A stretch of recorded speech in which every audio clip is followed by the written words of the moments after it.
And ahoy again, my friends. Ow, I just clapped my hands and my... Ahoy, my friends. We are back with another Call of Cthulhu Friday. How are you going, my friends? I hope you're going fantastic in this day, evening, afternoon, or night, wherever you may be. I hope you have a good one. And in chat, we have Smithy, who is playing with us. Hello, Eduardo. And we have our alternate channel, Dungeons and Dragons, which we will be revealing more stuff later on, maybe next year. Maybe. Sure. Anyway, let us get to our friends. See how they're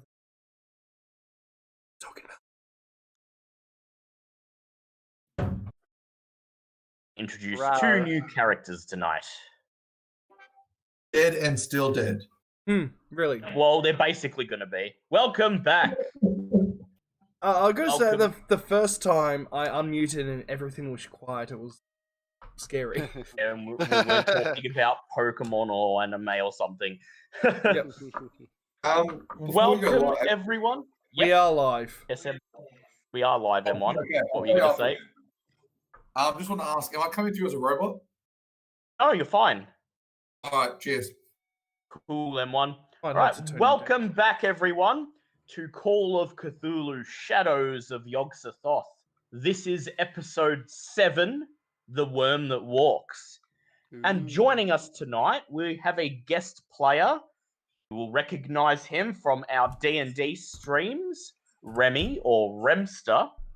And he is playing Max Biggs, the Australian big game hunter, a distant pen pal of Charlie Elwood, who, after hearing of Charlie's untimely death while on the hunt for something big, has decided that it is his turn to pick up the mantle and continue where Charlie left off. G'day, everybody. G'day. Yeah, this is going to be great for you. You don't have to put on an accent or anything. Speaking normally. Australian this is why you want it. Australian expat who's been living in America for quite some time at this point, or has at least come over the pond in the last few months since Charlie's death. We also have, joining us tonight, a new character to replace Wilbur Wallace, played by Tomosaurus. We are going to have Wilson Dobro, the Texas Ranger, who, after receiving a strange letter and phone call from his friend Agent Harkin of the Bureau of Investigation, is ordered to make contact with our heroes and assist them in their crusade against the Order of the Silver Twilight. And so, let us begin. It has been quite some time since your adventure in Devil's Canyon, as you haven't had any other leads to follow since then, and you've mainly been recovering and licking your wounds after your trip to Devil's Canyon very nearly killed all of you. Is currently someone else's wounds as well. Oh dear God, yes, why? Oh no, I wasn't expecting anything like that this early. It is September of 1930, and the months of silence are brought to an abrupt end when you each receive a phone call from your regular contact, Vera Delacroix, requesting for you to meet her at the usual spot, the cafe on the edge of the Docks district of Boston. Max Biggs, you have managed to make contact with this woman after remembering that your friend Charlie had mentioned her name once or twice. You made contact with her, a journalist working for the Boston Globe, and you asked her to divulge what Charlie was investigating before he died. She refused to divulge any information, but simply told you to meet her at this cafe on a specific day, and that if you worked with Charlie's, well, I guess you could call them friends, then all would be revealed eventually. And so, it is the early afternoon, 1 p.m. You all pull up in front of the cafe. Edward and Christopher exiting out of separate taxis, while Max Biggs climbs out of a large ivory-colored four-wheel drive God. designed for traveling over rough terrain. As he sees you and tips his hat, he doesn't have a chance to say anything until you hear the telltale horn as Anne Blythe's massive Rolls Royce pulls up behind the four-wheel drive, the Mackie Moose insignias spinning on the wheels. And the door opens and out steps Dan Blythe. He shoves a chocolate bar into his mouth, starts chewing, and then waves, and he says, "Well, good to see you're all still alive." God damn it, you fat Still dumb kicking, I bastard. see there. Is that a smirk not. twink you are, I see? No. He finishes chewing the meal, and then he finishes chewing the chocolate bar, and then he regards each of you, and he sees Max Biggs, looks him up and down, and he says, what's up to you, blood? I'm here to hunt something big. Big, huh? He looked at him. He looks down at his nearly endless-seeming flab. Something with a bit more meat and not so much fat. Well, my boy, what we're hunting, I don't think you want anything a part of it. And Yeah. and I'm thinking, oh, that's nice. Well, whatever you catch, bring it to the deep fryer. We'll cook it up for dinner later. Yep.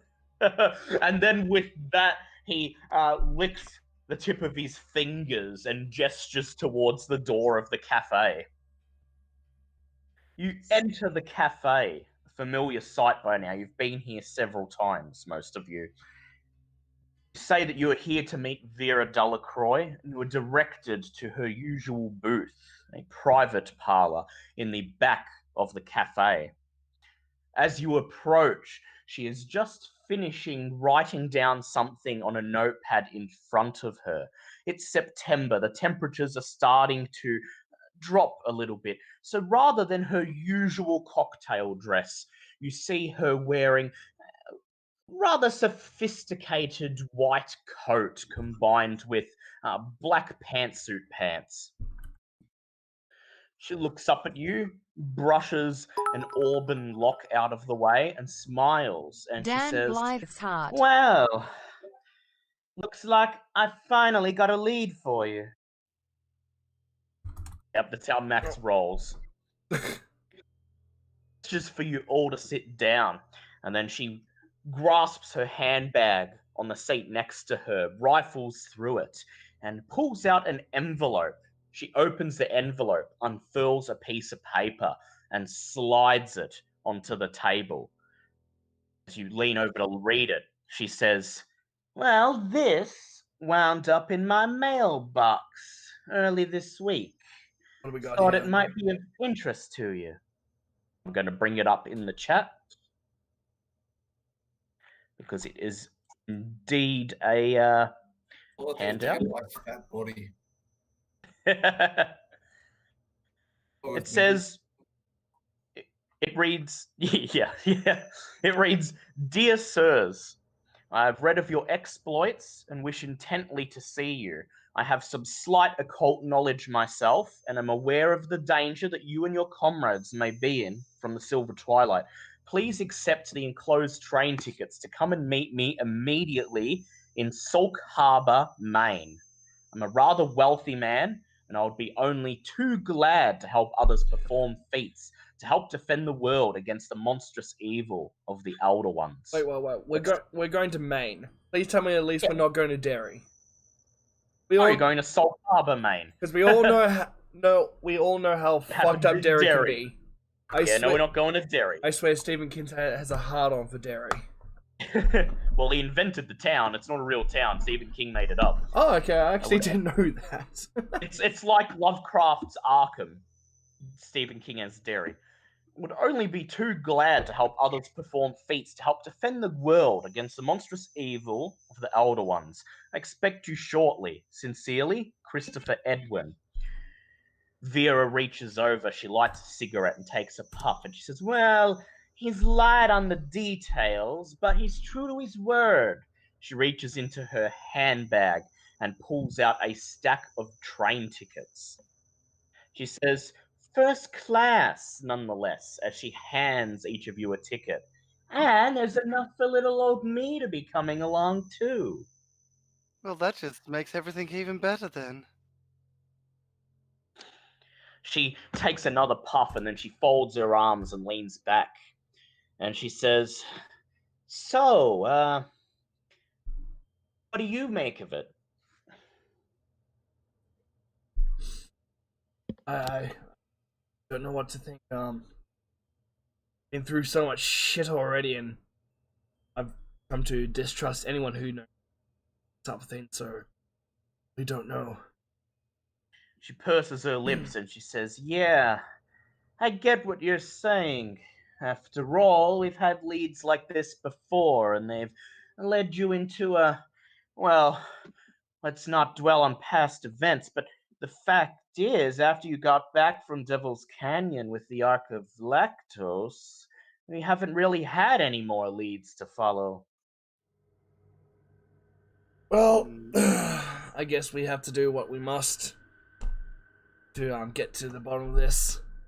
To stop whatever's trying to summon this god, if you want to call it. But the only people that can stop it. She takes a drag of her cigarette and she says, well said. I'll be relying on you to keep little old me safe from harm. And she turns to Max Biggs and she says, Mr. Biggs, if you come with us, you will discover what exactly your friend Charlie was trying to hunt. Well then, count me in. I just look at her as she says that to me, like the protect little old me thing, so she can clearly see. I just roll my eyes.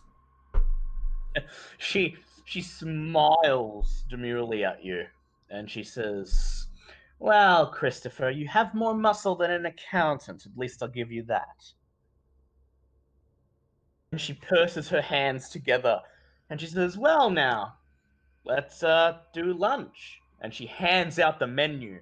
And it's at that point when a waiter appears and he says, I've got a large spaghetti bolognese, a ribeye steak, and a small salad. Dan Blythe sticks up his hand, and the waiter places all 3 plates down on the table. I'll just have the surf and turf. You order a nice surf and turf, and you finish your lunch, and then you leave, making arrangements with Vera to catch the train the very next day. You bid farewell to each other, and the next morning you meet at the central train station in Boston, train tickets in hand, ready to begin the journey down to Sauk Harbor. The tickets provide passage to Portland, Maine. From here, you hire a car and drive north along the coast to the tiny village of Sauk Harbor. The trip takes about 2 hours. Arriving at Sauk Harbor, you find a typical Maine village, even accounting for a local cannery and a lot of boats that you could see out on the bay. Sauk Harbor seems to number no more than 800 or 900 souls. There is a small business district on a main street running to the harbor, and individual homes are set out haphazardly inland. The most notable thing, just out of town towards a great hill that stands west of the village, sits a large imposing manor that overlooks the village below. According to the documents you were provided in the letter, this is Christopher Edwin's place of residence.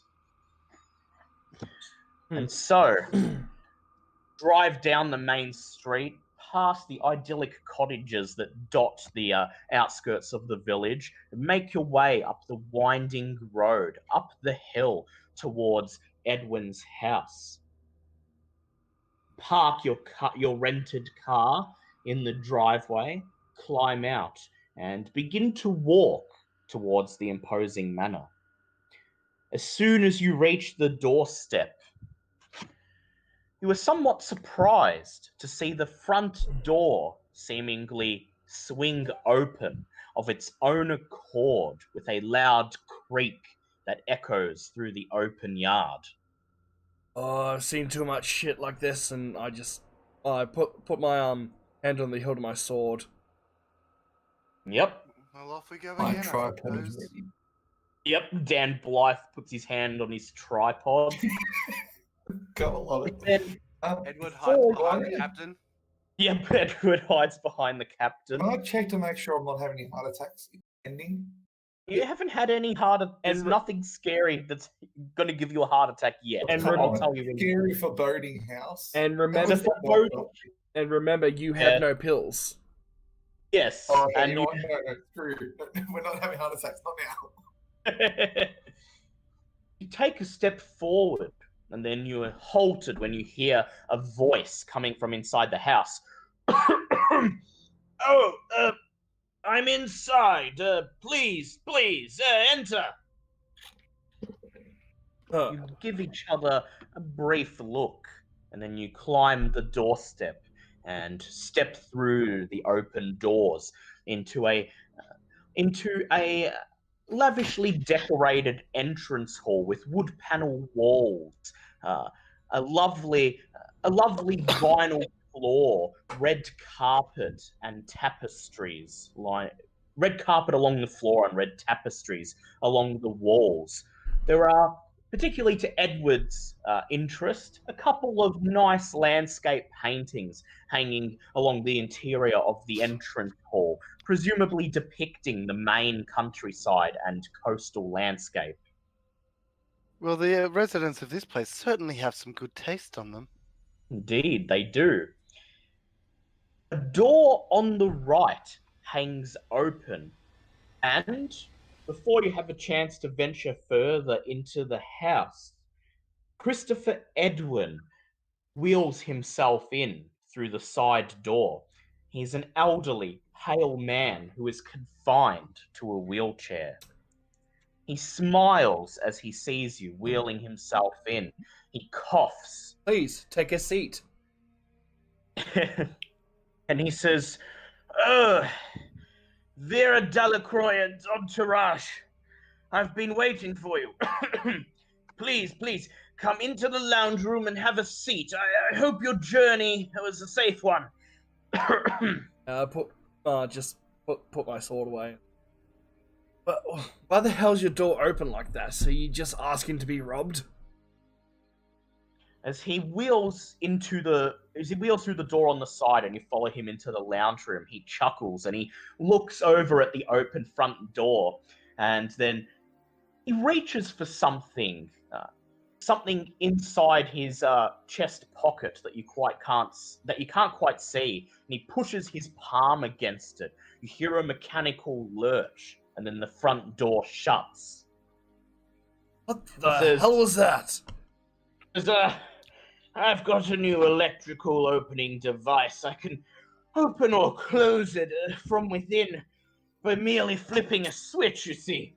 You know, I had a friend that would have loved that. He chuckles once again and then gestures towards some leather upholstered sofas and lounge chairs waiting for you to take a seat.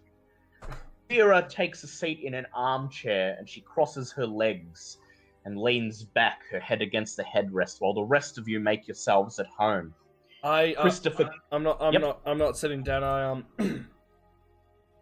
Still listening. I'm just like walking around having a look at everything.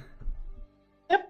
So you notice his lounge room has a lot of old miscellaneous knickknacks, seemingly things that he's collected.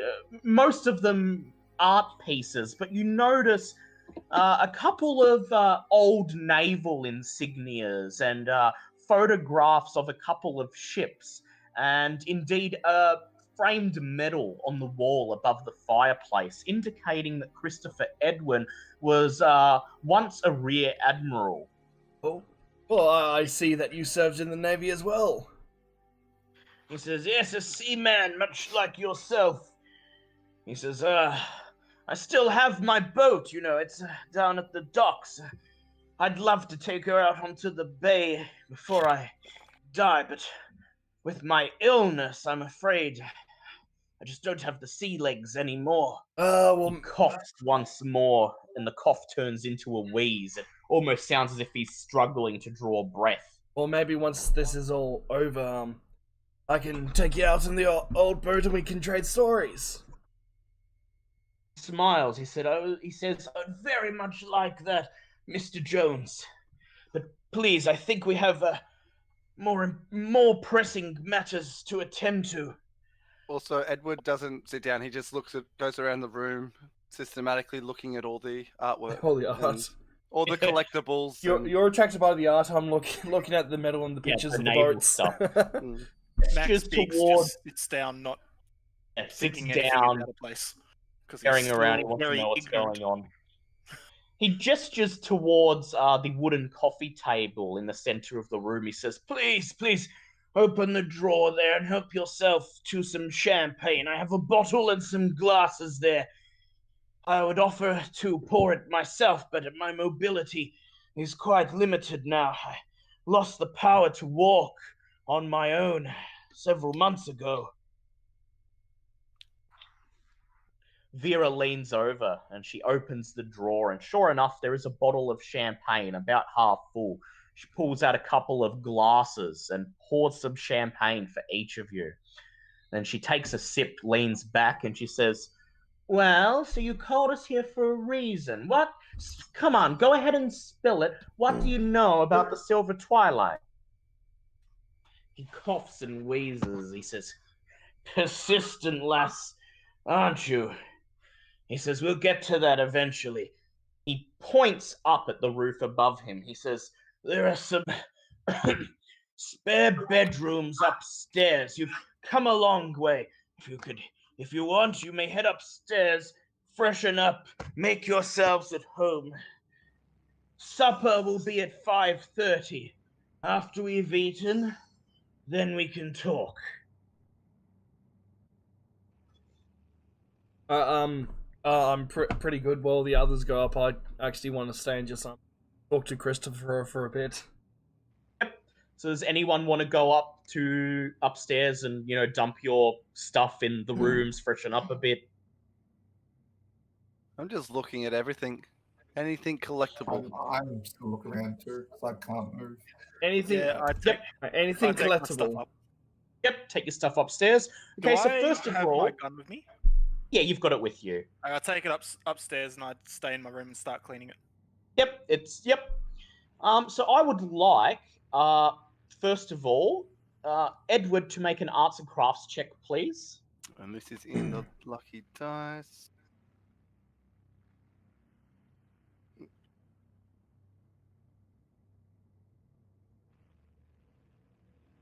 Ooh, that is a pass. Very well, you may gain 1 zen point, as he has quite an exquisite collection of art, some of it quite old and rare. And after spending quite some time looking at it, you feel as if it has raised your spirits a bit. So you bid farewell to the captain and Christopher for now, and then you pick up your bags, and along with Vera, you head upstairs. And I'll be place seeing you them- later. and place them in the bedrooms upstairs. There are 3 spare bedrooms that he has set up for you. One of them with a lone 4-poster king-size bed appears to have been set aside for Vera. He has laid out some women's clothing, perhaps disconcertingly, on the end of the bed for her, a black dinner dress in particular. She looks at it and she says, well, I'm not used to old men picking out my dinnerware for me, but It's a nice enough room. Cheers for She Remy. places her stuff down. There are 2 other rooms.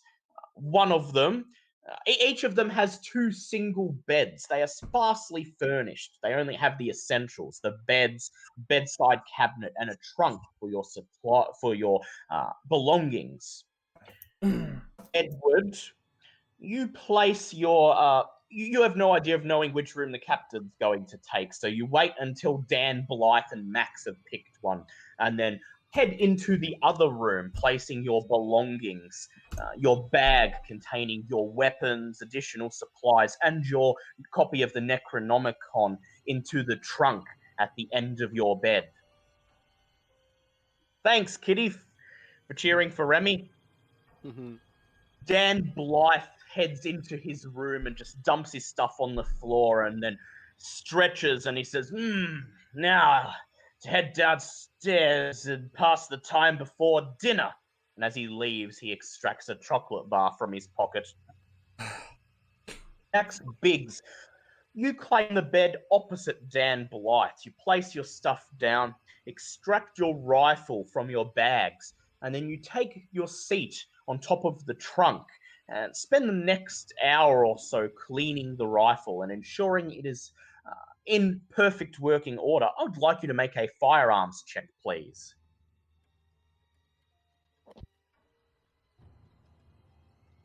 46 is a pass. That's a pass.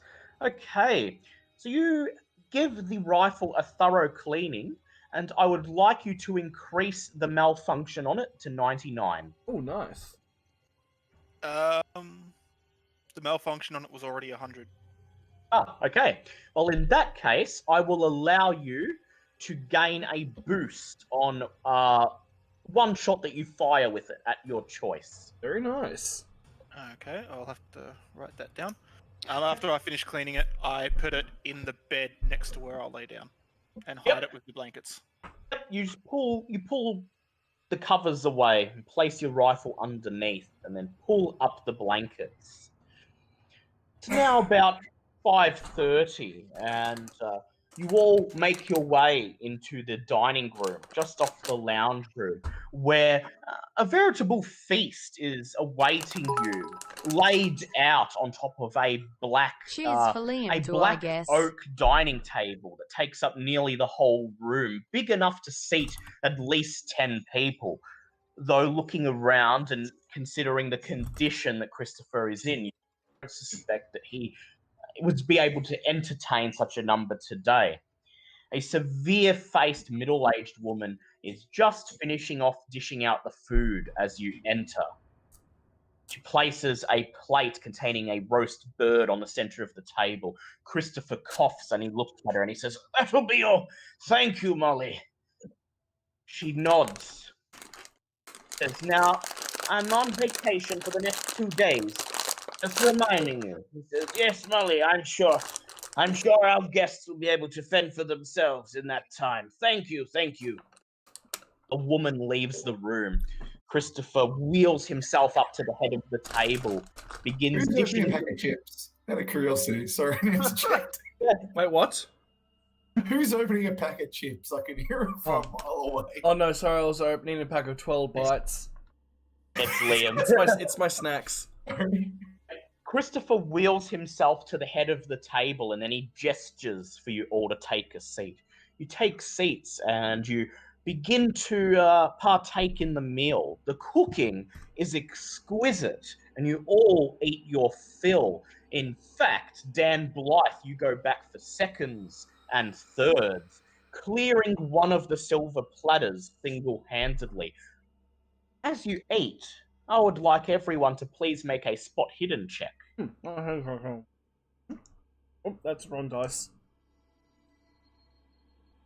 That is... what are the conditions again for like hard pass and extreme? A hard pass is half of what it is, Okay. and extreme is a fifth. Oh, I got a hard pass. I got just Pass, a yep. pass. How did Yep. my normal dice go? Just Yeah, realized. Pretty sure I it's I just realized I rolled a 30 and a 30. I was like, hold on. That's not right. Okay, that's a pass for M1. Oh, Well, it's a group pass anyway. It's a Okay. group roll, so it's passed anyway. As you eat, you notice that although you all take your fill, refilling your plate at least once and enjoying the food, old Christopher barely seems to touch it. Indeed, it looks as if he hasn't taken a bite of his meal at all. What seems to be the matter with you, Captain?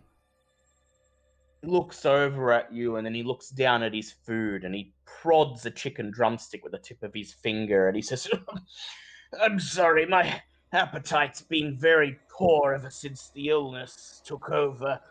I wish I could enjoy this food, but my body just has no room for it anymore. Can I do a biology science check to see if I know what's wrong with him? Yes, you can. Go ahead. Oh, that's a fail. Oh, You take a look at him, and based on the fact that he's in a wheelchair and he has no appetite, and he looks very pale and gaunt, almost as if there's no flesh on his bones. You don't know exactly what illness he has, but whatever he has, it appears he is wasting away with frightening speed, and it's unlike anything you've heard of. As you finish up your supper, Christopher clasps his hands together and he clears his throat. He says, "Well, now that we're all fed and you've recovered from your journey, I think it's time." Vera cuts him off and she says, "Yes, you'd better start spilling the beans, old man." And she reaches into her purse, pulls out a notebook and pen, ready to copy down anything that he says. Now, Vera, I don't think we should be so rude to our guest. To our host. To our host, yeah, sorry. She says, "Well, I've seen so many people lose their minds or lives over this story. I want to get to the bottom of it, and I'm not in the mood to deal with any funny business." Well, to be fair, we've put up with much more shit than you have. She just glares at you and sighs. Christopher coughs and he says, "Look, I know of the evils of the Silver Twilight. That's the organization you've been hunting, I believe. In fact, while investigating them, I was nearing what I feel would have been amazing discoveries when I was struck down by my illness. It makes me wonder if the illness was entirely natural." He points at a bookshelf just behind you to the entrance of against the wall of the dining room. He says, "That black leather book there that you can see in the bookshelf, it has all of the notes I've compiled about the Silver Twilight so far." Instantly jump up and get it. Yeah, I was about to say, Edward, you should go give it a read. Edward immediately jumps up and grabs it, and you begin to flip through it, and it does contain some quite detailed information about the Silver Twilight, but perhaps oddly, there's nothing in there that you did not already know. Most of the pertinent notes are that John Scott, the man who was said to be the leader of the Order, was a warlock who had been resurrected from the dead. A Silver Twilight agent named Waitley was sent to Devil's Canyon, California, and contacted Indians there decades ago about acquiring an artifact. The Silver Twilight Lodge in Boston was built over the ruins of John Scott's farm. And finally, in Scotland, a coven of witches was tied to the Silver Twilight. Yeah, says Vera, brushing it away. "We know all this already. Don't tell me you called us down here for nothing." Christopher Edwin clears his throat and he says, No, there is more. In fact, I contacted you because I thought you might like to continue my investigations in my stead." At this point, he pulls out a checkbook from his coat and he writes each of you a draft for $150 and hands it around. He says, "You can cash this at the bank in Portland. All of them are genuine and will be accepted without delay. Meanwhile, I have a local mystery for you to explore." Oh, A His mystery, wet you and- say? Wet and whispery voice almost hums with the mucus and phlegm that his diseased and weakened lungs and throat produce as he begins to launch into a tale.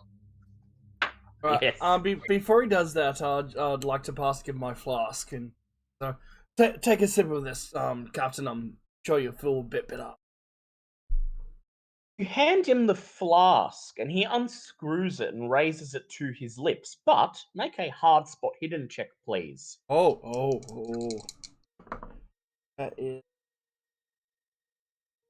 That's it. Yes, that is a 5. That is a hard. No, that's an extreme. Sorry. You notice that he unscrews the flask and holds it to his lips, but does not tip it enough for any of the whiskey to actually come out. He then screws the top back on the bottle and hands it back to you. Can I question him on this? Yeah, if you want. I do, because there's a rough naval captain incredibly rude to knock back a drink when being offered. So, He says, "Yep." notice that you actually did not take a sip there, Captain. He looks at you and then sadly shakes his head and he says, "I'm sorry, Captain. I didn't wish to insult you by refusing a drink, but my body just cannot take a hard liquid like that these days." Has anyone got psychology? Don't think so. And Blythe has it. Dan, do you want to do a psychology check on him for me? Yeah, psychology check Dan Blythe, if you please. I'll do it. I've got his sheet. Yep. And that's a hard pass. Oh, Dan Blythe finishes the mouthful of food that he's chewing and he says, "Hey, look, I've studied all the diseases that make you unable to eat, and there ain't any one such as the one you're describing, pal." Christopher sighs and he says, "As I said, it may have been unnatural. I'm not sure what they did to me, but I have a feeling I was too close to the truth." all right. So it appears he's telling the truth. It appears that he's telling the truth, that he perhaps is not inflicted with a natural disease, but you still get the impression that you're not quite getting the full picture. He clears his throat again and moves on. 50 years ago, a man named Clarence Woody lived north of town. A reputation for being an evil and vengeful man. He would kick dogs for snapping at him. He would poison a neighbor's sheep if it stepped onto his land. He never married, but he adopted 3 boys from the county orphanage. He raised them into his evil ways. They were as wicked as he, I dare say. When he suddenly died, the boys found a tin box stuffed with money under his bed. They claimed they'd come upon it by accident. The townsfolk did not believe the story, and neither did the police, who arrested the lads on a charge of smothering their foster father for his money. All 3 were hanged. They were in their early 20s by then, and they were buried in unmarked graves. Then a strange thing happened. The person who bought the empty Woody house was found dead with a rope burn about his throat, as if he had been hung. Only he was found lying in his bed with no rope at hand. Later on, several other people, including 2 tramps, also died in that house, their throats mysteriously marked by rope as though from a hangman's knot. I think, and I feel you may agree with me, that the damned spirits of Woody's boys lingered about the house, murdering whoever stayed there for long. Finally, no one would enter that house, and it fell into disrepair. Thus it remained for over 40 years, but last year a person came to town who had once belonged to the Silver Twilight, and he bought the land on which the old house stood. He did not sleep in the place, but the villagers whispered that he performed strange acts there, and that he was trying to invoke or tame the haunts that lived there. His name was Jacob Smith. In any case, before I fell sick, I'm sorry. I'm sorry. Did you just make that up on the spot, or is it Oh, actually his Jacob name Smith? is actually Jacob Smith. Okay, so it's it's just a happy coincidence. Yep. In any case, before I fell sick, I spied on him, and I witnessed him trying to converse with an entity within the house. When I saw the wraiths of those boys speak with him, I fainted dead away. I contacted you because I've guessed what Mr. Smith was trying to do in that house. He realized that the haunts had a powerful magical aura, and he was trying to tap it for some magical act. He was actually weakening the ghosts, not to destroy them, but to steal their energy to perform magic for some ritual for the order. Smith disappeared just before I fell ill. Even though weakened, the specters managed to destroy the man who was vampirizing them. I believe they are still there. I found out about Smith's membership in the Silver Twilight when I saw Carl Stanford speaking with him 3 weeks before he disappeared. Oh, damn, I did Smithy. not find out who Carl Stanford was until a month ago. He looks at you all, each in turn. He says, "Help me.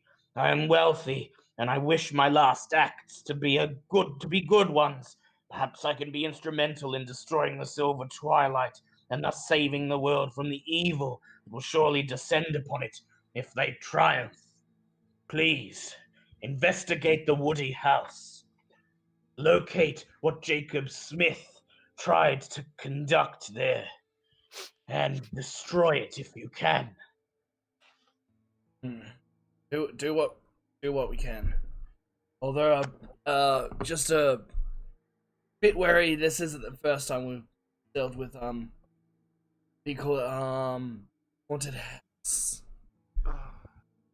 He looks at you. His eyes suddenly peaked. He's interested in what you have to say. He says, "Is that so?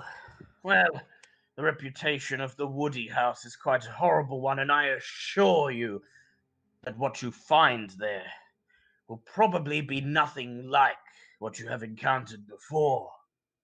Yeah, I just go back to telling him about the house we got investigated and I almost died.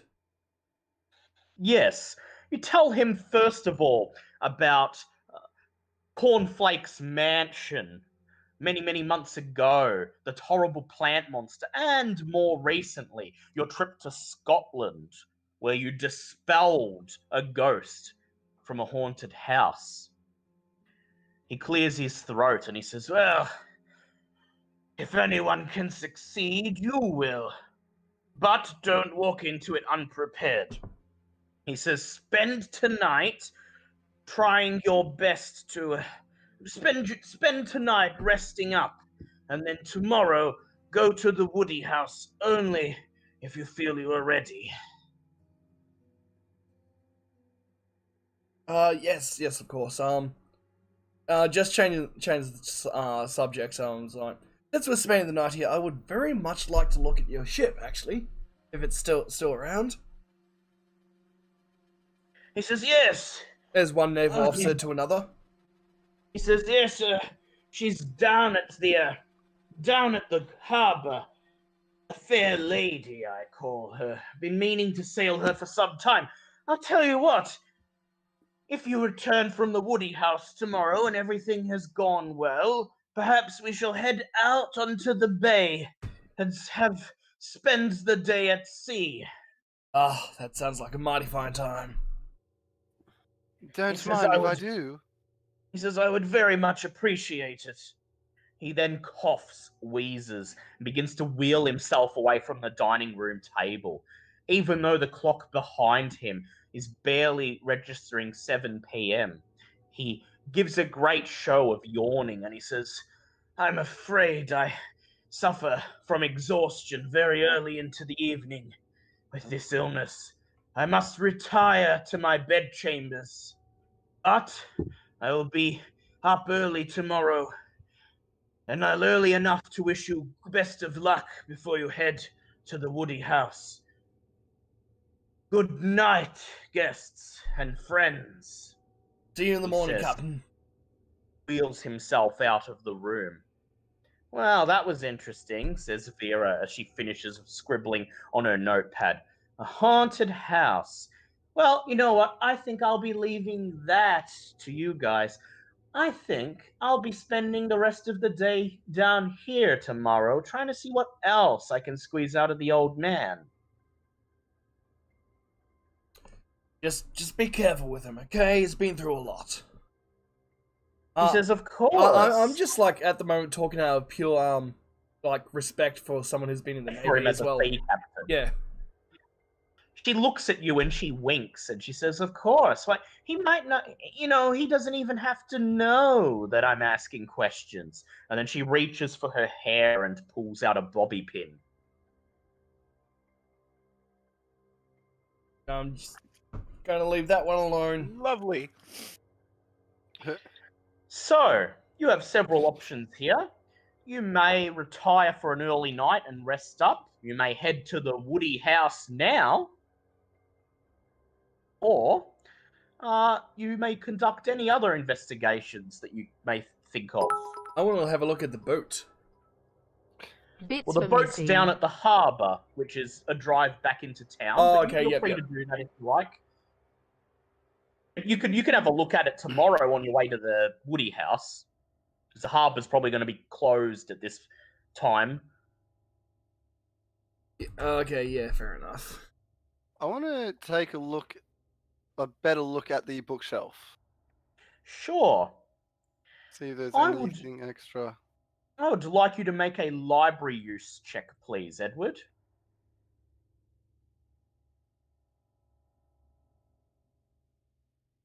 And that one would be a hard pass. You peruse the books on the bookshelf in the dining room and then head through a door on the other side of the dining room, which leads into a small private library. And you spend most of your evening looking at these books, cataloging them, flipping through a couple. And you notice that many of them are books about sailing and life at sea, including navigation and maintenance of ships and things like that. For someone who had such quite detailed knowledge about the Silver Twilight Order, there are almost no books on anything occult or anthropological or anything like that. However, if you'd like to make an own language check, you may learn a little bit about sailing. Yeah, definitely do that. Ooh, and that one is a hard pass as well. Okay, you may add 1d20% to your navigate skill. Ooh, That gives you a navigate of 24%. Not it bad. does. Also, can I You grab spend- a book that sort of like seems the most sailory off there? I'm going to go to the captain with it. Yep. You spend a while reading through some of the books, and the one about navigation seems to be the one that's the most straightforward, referring to several naval doctrines and military practices. So you fold up the book, and after a couple of hours reading it, you take it upstairs to your bedroom and show it to the captain. I found this book downstairs, and it might be something you might help you out with some things. Oh, thank you, Edward. What do we got here? Let's take the He book from him hands and have a you- browse. He hands you what appears to be a naval officer's manual, containing basic instructions for how to run a ship, how to maintain a ship, and how to navigate. Most of these things you already know, but it's been a long time since you've had a refresher. So if you make a hard own language check, you may learn something. Okay, that is at 17. Educate. You said it was a hard? Yes. Can I push that? Yes, you can. Yeah. And that is a 35, so that's a pass. My hard is 42. 35. Lovely. So, you may add 1d6 to your navigate skill. Ooh. What do we got? Ooh, 5. Fuck it. It's now up to 45. And you may add 1d20 to your operate heavy machine skill. Do I have operate heavy? No, I don't. Holy shit. Yep.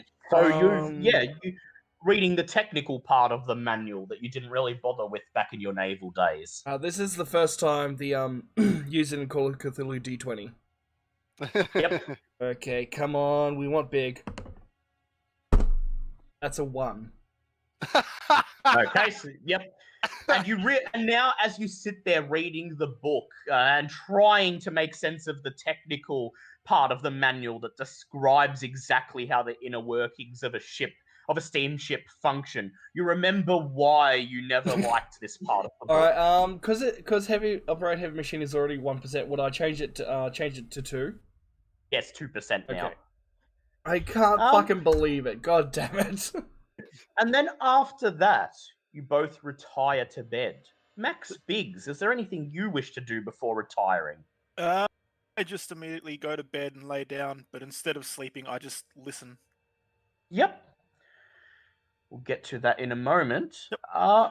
Dan Blythe, is there anything that you wish to attend to before you retire for the night?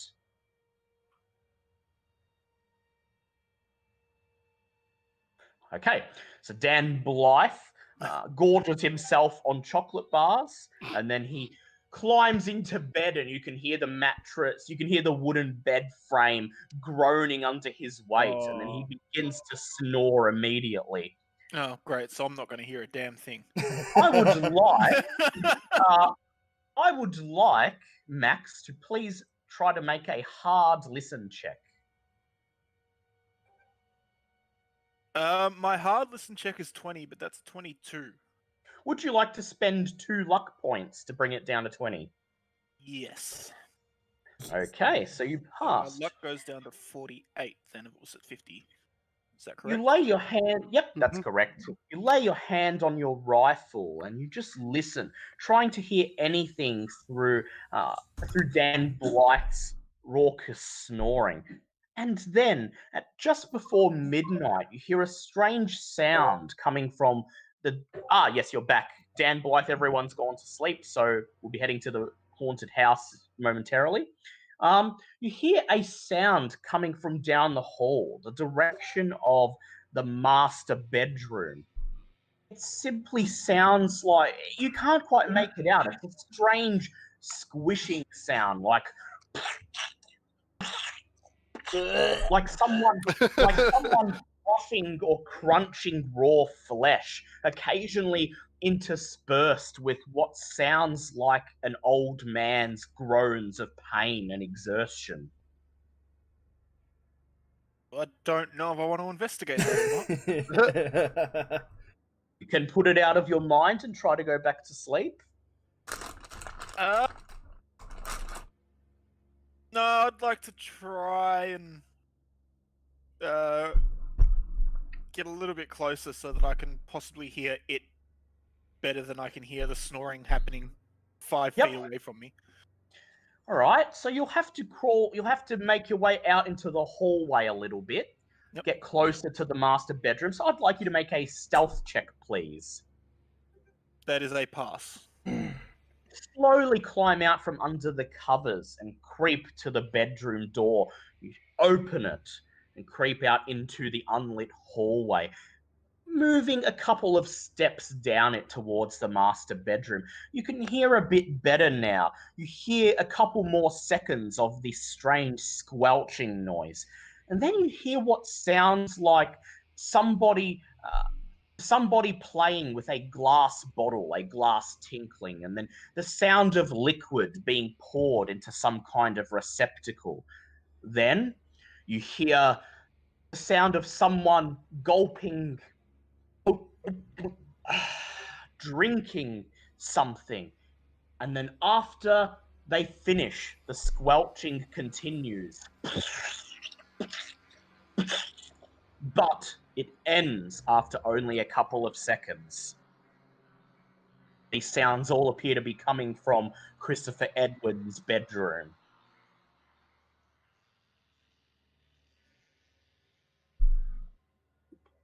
Okay. I'm just gonna go back to bed. You're not gonna try That's whack anyone up? You that's know a the future problem. Yeah, you do know the man is ill. It's a future Max problem. Yeah. And so you creep back into your room, Oh my climb under the covers, and go back to sleep. You're not even You got to curious. remember that Not even. Max Biggs doesn't have any experience with the Yeah, Not even. craziness. He just thinks it's a sick person. it's just old people noises. Not even Yes. curious that he's drinking something. Could It's be just, medicine. could be having his medicine. It's just old people noises. My Old guy is people literally noises. from the outback and he just goes hunting big animals. Yep.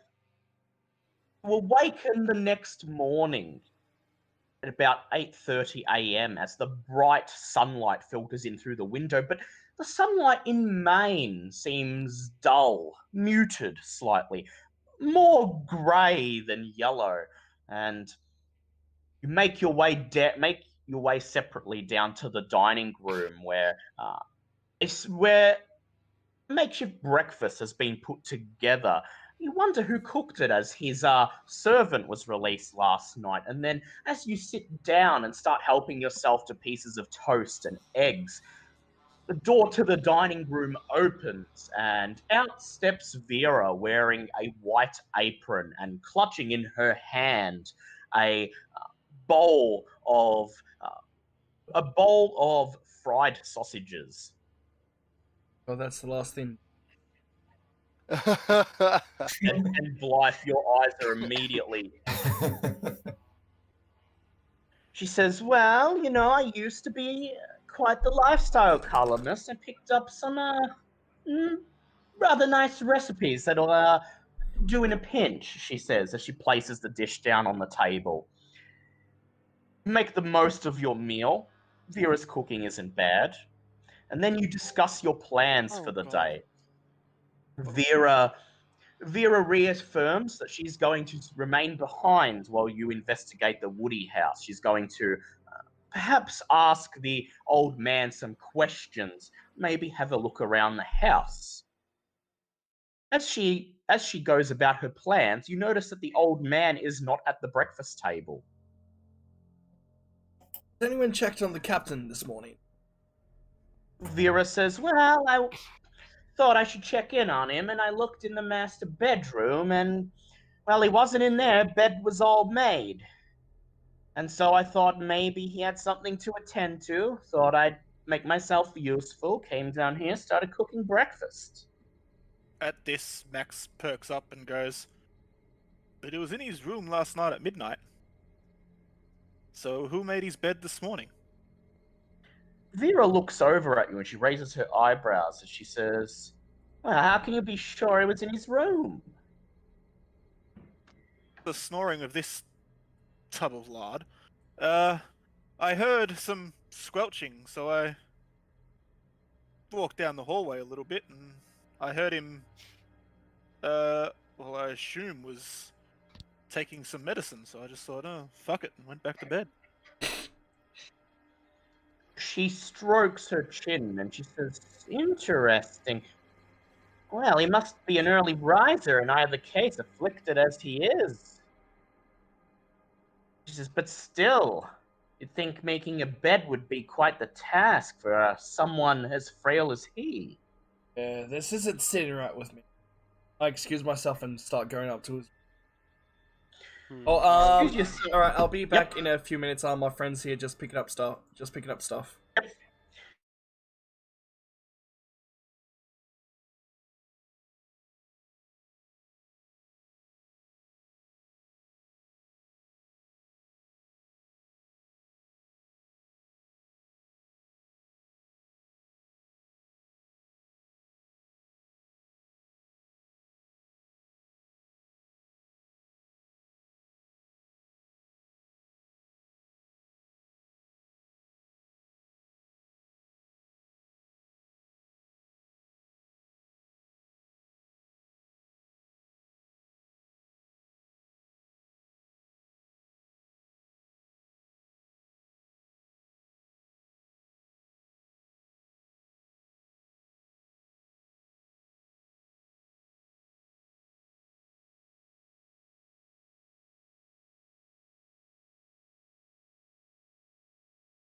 All right, I am And you so managed so sorry about that. back. Okay. Don't Welcome apologize. back, Liam. Apologize to the streams. Yes, you need to apologize to the stream. You deafened yourself. They couldn't hear us play. Oh shit! Yep. I am so sorry, don't worry, guys. I'm gonna have a recap. Okay. So in the morning, when you went upstairs to check the room, the old man was not there. It looked like nobody had slept in the room. However, Edward and Max discovered a patch of dried skin under the bed with some dried blood stains. And then they found a secret compartment with a bottle containing some sort of liquid that smelled vaguely like meat or blood. They were then caught in the room by the old man, failed to hide the patch of skin. He noticed it but said nothing and simply led them downstairs where he had, quote, acquired some supplies to help them in the Woody house. These supplies ended up being a big box of matches, 2 flashlights, and a large sack of salt. Oh, and Max noticed that our belongings had been searched. Yes. And Max, while he was acquiring his gun from the bedroom, noticed that his belongings, at least his, had apparently been searched or tampered with. Perhaps by the old man, perhaps not. The old man's whereabouts for that part of the morning were unaccounted for, although he claims that he went down to the village to purchase these supplies for you. And so you've stacked them into the car and you've just driven down to the Woody house, and Max has rolled 5 of his bullets in salt on the way there. Nearly a full magazine. Actually, it is a full magazine. That Yes. works out well. Because Vera mentioned your previous investigations to the old man, particularly what you've done with salt. And so he apparently, despite the fact he can barely move, got into town, putting himself through some great effort and physical exertion, and bought you a big sack of salt. So now we are at the Woody mansion. Christopher Jones, is there anything you wanted to do on the way there? Nope, I'm good. All right. And M1 appears to have disappeared. Just going to try to summon him again.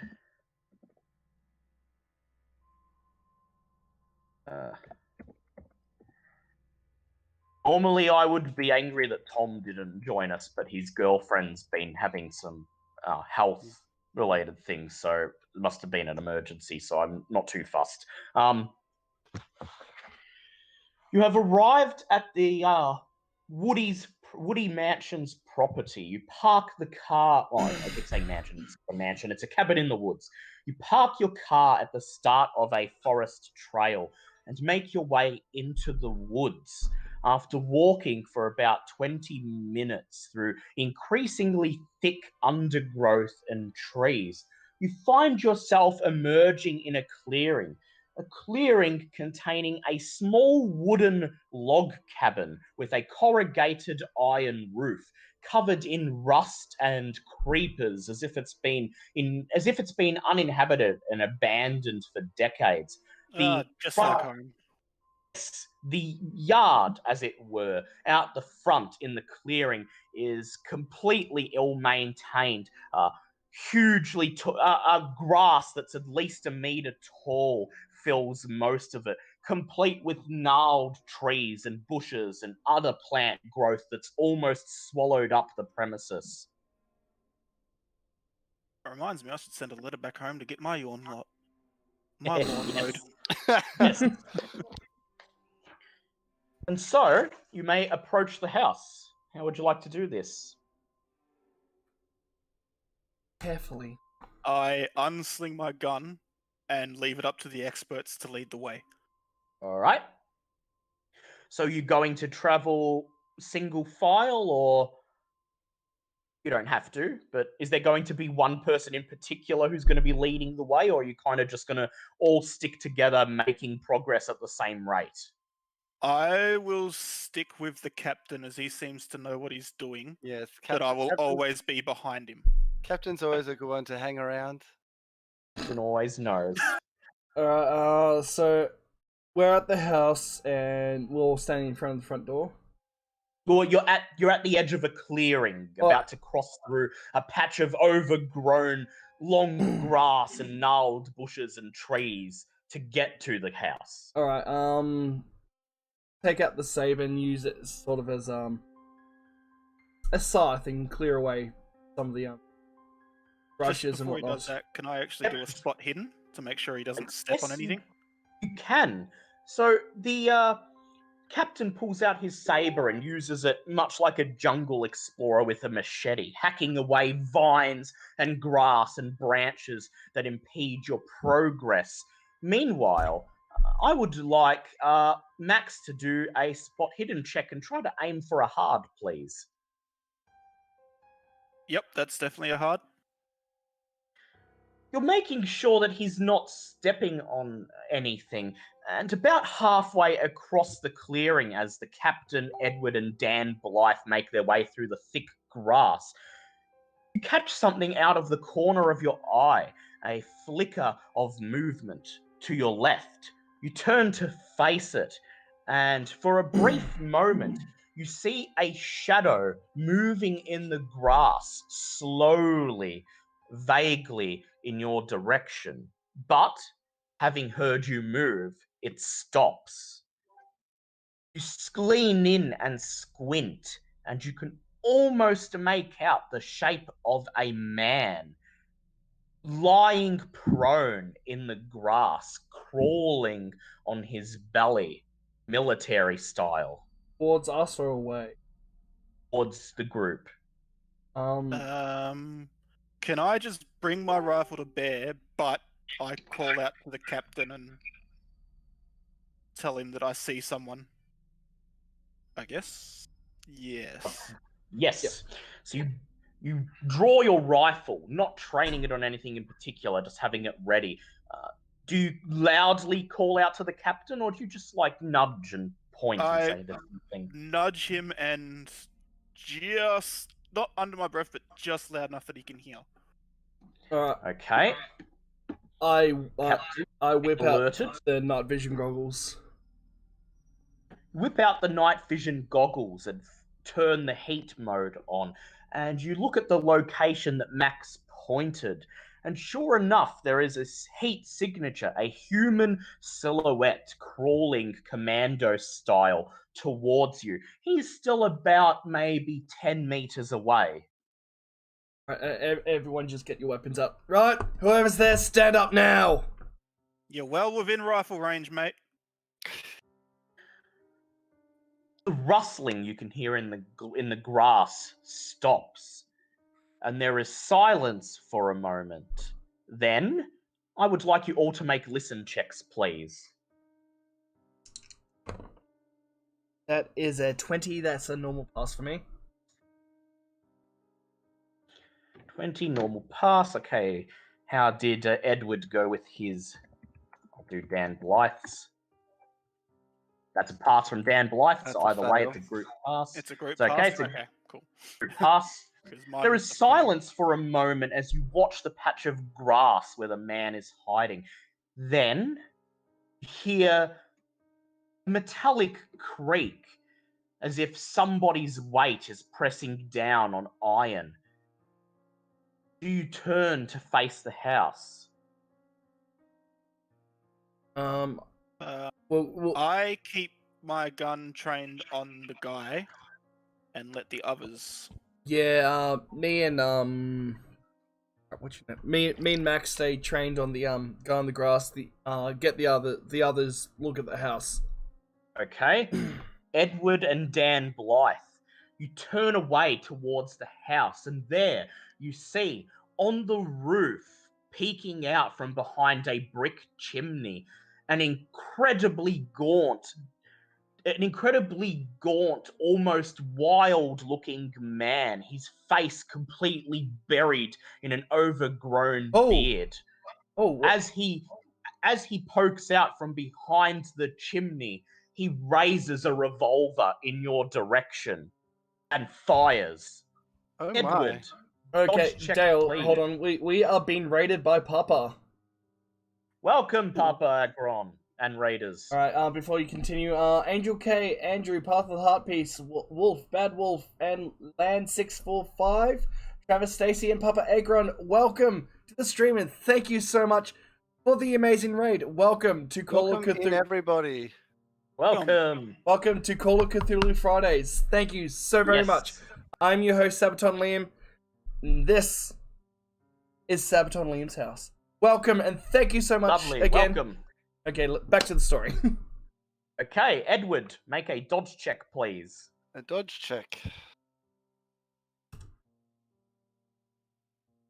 Ooh, I think that's a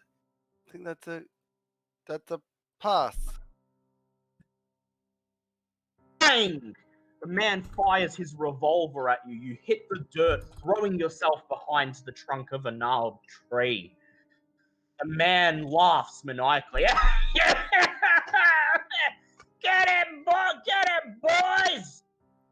Then, the man in the grass leaps forward, a rusty axe in his hand, as he rushes towards Christopher. Can I get a shot off at him because I had my gun trained on him? Yes, you may make a firearms check, please.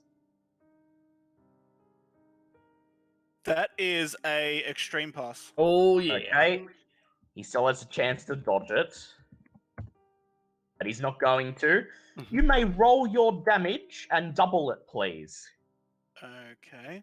Now, I don't think I'm going to boost it, but what does boosting do? It basically, what you're getting now where you double it, I'll allow you to do that for a normal pass. Okay, cool.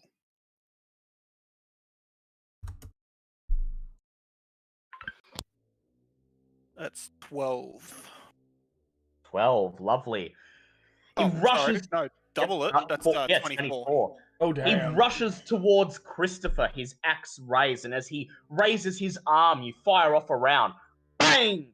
It hits him in the chest. He gurgles out a death cry and then falls forwards, his blood beginning to pool over the collapsed grass. Then... I rack another... Yep, you rack another bullet, and then behind you, you hear the sound of creaking wood as the trunk of a small tree is rent asunder. You immediately hear a mechanical drone as the tree is chopped in half, and you see a second man. His face twisted in anger and rage. No hair. His hairless face, a cue ball shining in the sun, and in his hands, a whirring chainsaw. Oh, He shouts at you and begins rushing through the grass in your direction. Okay. Bloody hell, not again! Christopher, it's your turn. how far is the mechanical Chainsaw man, thing? Yeah. about 5 meters. Okay, so is it a purely mechanical thing? It's just a normal looking chainsaw. Doesn't appear to have any supernatural component to it. I thought you were saying the man was mechanical. Oh, no. The man is just a man. It's just a bald, raggedy looking man running at you with a chainsaw. Okay, and he's 5 meters away, so there would be no time to whip out the gun. No, but you could melee him, or you could keep your distance, get back. Yeah, I would like to do a fighting brawl. Alright, make a fighting brawl check, please. That is a 7. Fuck you, chainsaw. 7. He rushes at you, shouting a terrible cry. Ah! And he revs the chainsaw and raises it overhead, about to strike you with it. You reach out with your saber, pressing the handle of the chainsaw and knocking it away, and then you deliver a kick to his stomach and plunge your saber into his flesh. Roll your damage, please. And would that be doubled as well? Because it was a extreme. Yes, it will be. That will be an impale. Hey. Oh crap! I forgot I have no damage bonus. Shit. Yeah, 'cause your con's Scrawny gone thing. down. Yep. So that is a 4. A 4.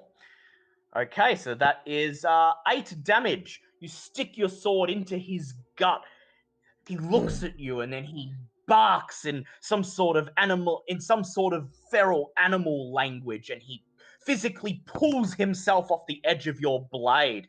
He holds up the chainsaw in both hands and revs it. Okay, Edward, what's your dex? What's my Sheesh. dex is Hold on a 60.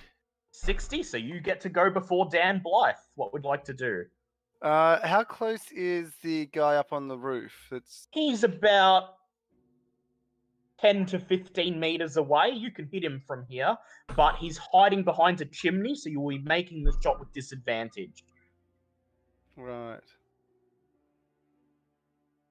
So there's that guy up there, and then there's a guy with chainsaws on the ground. Yeah, Is that- down here. And the axe guy is dead. Oh, yay. I am going to just have a go at the guy on the roof. All right, make a firearms check with disadvantage, please. Yeah, nope. Yep, he is out of the. He ducks behind the chimney, and he is safe from your round. And because you've got your musket, you must spend the next round reloading. Yeah. He retaliates, peeking out and firing his gun at you. And he hits you. Oof. Bang! The bullet slams into your midriff, and you take. Here we go. 4 points of damage. And is that protected by my +3 armor? Oh, yeah, you still have that. Yeah, so 1 point of damage. Okay, it's Dan Blythe's turn. Dan Blythe reaches for his enchanted tripod and he brandishes it in front of him like a baseball bat, and then he waddles forward and swings at the chainsaw-wielding man. So is that a pass for... That's a pass for Dan Blythe, but the chainsaw wielder still gets a check. Ooh. The chainsaw man thrusts his chainsaw forward, parrying Dan Blythe's tripod. And then, while Dan Blythe is stunned from the blow, he brings back his chainsaw, holds it horizontally, and slashes into Dan Blythe's endless mass. Dan Blythe takes 11 points of damage. He's going to make a con save. Dan Blythe fails his con save and immediately is knocked unconscious from the major wound, his blood gushing onto the grass. He has 2 HP left. Oh. Okay, dear. I'm back. Who was that? Christopher. Yeah, that was Dan Blythe. He just took 11 damage. Oh, He's okay. on 2 HP. Okay, it is now Max's turn. He's got the least amount of dex. Okay. Have the gunman on the roof and the chainsaw-wielding attacker. Would I be able to see who the bigger threat is? The chainsaw guy's right up close to you. The guy on the roof has a good vantage point, but his gun is quite small. It's only a revolver. And at this distance, it's not likely to do that much damage. Okay, I will take aim at the chainsaw wielding guy, and can I get a shot at him without hitting the captain? You can try. Make a firearms check with disadvantage. So how this works is you roll 2d100s and you take whatever is the highest one. Okay. I'm guessing I only get one action, whether that be moving or attacking. Yep, only one action in Call of Cthulhu. You can move, attack, or... Okay. Fuck, I don't want to do it with disadvantage, but the thing... yeah, fuck it. I'll try it. Welcome to Right. Call of Cthulhu. Yeah. Oh, sorry, I got to do it again.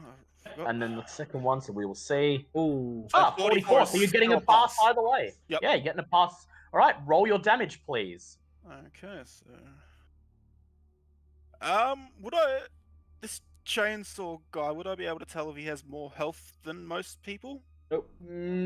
Well, you saw him take a stab from a saber in the stomach and simply recover from that, but he could just be an unusually hardy guy. And also it's a boost it then. and Remy, it's also a blessed saber. We would have found out if it was something super. Yeah. Okay. 9 damage. Bang! Having cut down Dan Blythe, he raises his chainsaw again, does a pirouette on the spot, and begins to bring it down towards the captain. But you fire your rifle right into his back. He falls to the ground, and dropping his chainsaw, he falls forwards onto the blade. You hear him shriek in pain as the chainsaw cuts into his body, spraying Christopher and Dan Blythe with blood as the man's screams slowly gurgle and go silent. I will need you all to make a sand check from that, please. Lovely. That's a pass. D100. That is a pass. Oh, that is a pass. Pass. Okay, so that is a 1d3 sand for passing there, and Max, Dan Blythe is unconscious. Max yells out, "You may want to get a tetanus shot for that. These guys don't look particularly healthy. No, they don't. Bit too long under the sun." Okay, it is Christopher's turn. There is the lone gunman on the roof left. Alright, how clearly can I see him? You can see him quite clearly. The trick is trying to hit him from here when he's behind cover and it's quite some distance. Even with an AK? An AK, you'd be able to just pray and spray and hope you get him through force. So my FPS gameplay. Actually, yes. no, screw that. I would like to cast create mist around him. Oh, well, yeah, all right, good point. Yeah, you hold out your hands and you send out a cloud of mist which sails across the clearing, coalescing around the roof. You hear the man swearing, "You don't fucking dumb, you are Oh my goodness. and firing his gun randomly into the mist. Alright, so someone pick up Dan and let's get inside the house. Have you seen the size of this man? Yeah, I don't care. Just suck it up. Yep. Okay, so who's got the highest strength? Oh, actually, it's Edward's turn now, and Edward, you can try to fire into the mist with the hopes of hitting the guy, or you may attempt with someone's help to lift Dan Blythe up and make your way into the house. How covered is Dan Blythe where he is? Is he He's just lying in the grass, bleeding out. He's out in the middle of the open. Dan is with the mist, it's unlikely that the gunman can see him, let alone aim at him. Because I am tiny. Just saying. Yeah, and Dan Blythe has a size of 70, which means that if you're going to lift him, you need to pass a strength check on 30 or under. Ooh. So you can choose to move him helping someone, which means that either Max or Christopher can do the strength check with advantage, and they'll do it on your turn, but they'll lose their turn. Actually, no one else has first aid. Has first aid do that. No. Max. Normal. Max has a little bit. How much? I have a little bit of first. I have 15 first aid, but I was thinking. You've got it. Yeah. What if I might have tried to take cover in the grass, and when the guy on the roof tries to get down, I can try and take him out while you guys try to get into cover. That's a good idea. How close am I to being underneath the roof? The house is only about 15 meters away. With the mist on the roof, you're probably safe to pick up. You're probably safe to run to the house if you want to. Yeah, because I need to reload, so. Yes, you do. I need to get to cover and reload. All right. And there's no way I'm moving Dan Blythe. I just see him, see my size, and go for cover and get All right. Reload. As you run to the house, the gunman tries to hit you. However, he's at disadvantage because of the mist. Bang, bang. Oh, okay. He passed the check. We'll be right back. The cat just got in. Make a dodge check, please, Edward.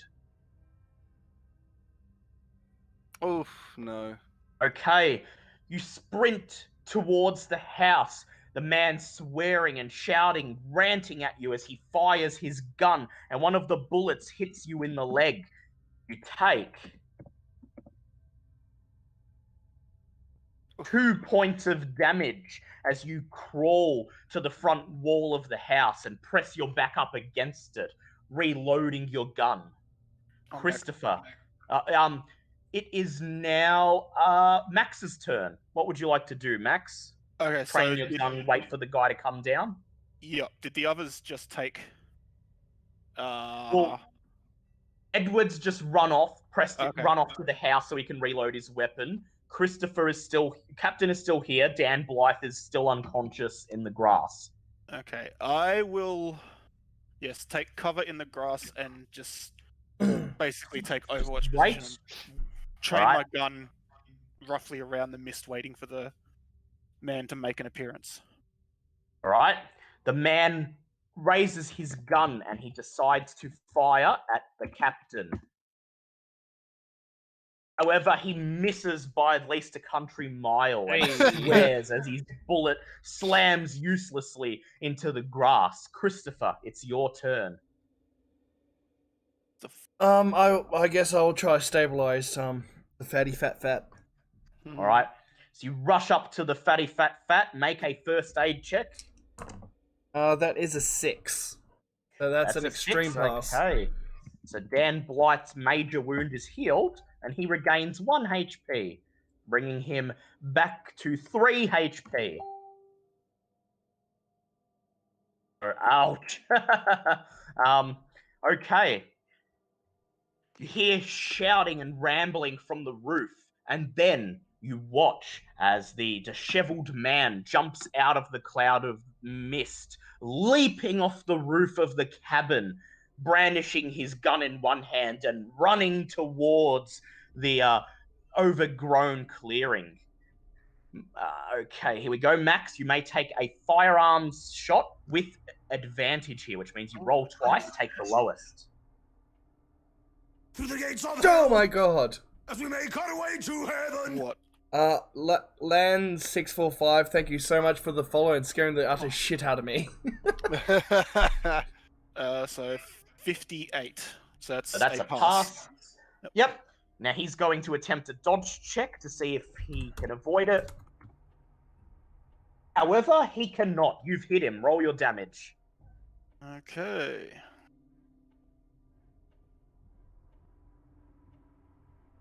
Double check that I've got that damage right. Yep.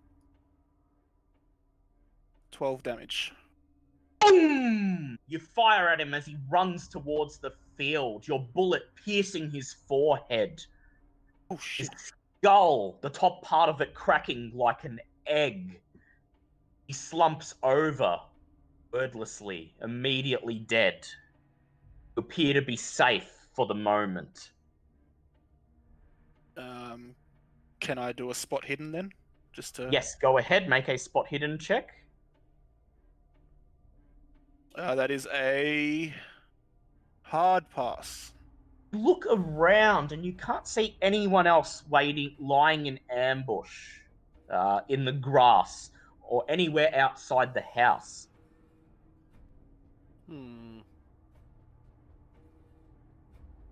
So that's why Tom didn't join us tonight. He's just let me know. He had to take his girlfriend to the hospital. Oh shit, she okay? Yeah, she's okay. She'll be alright.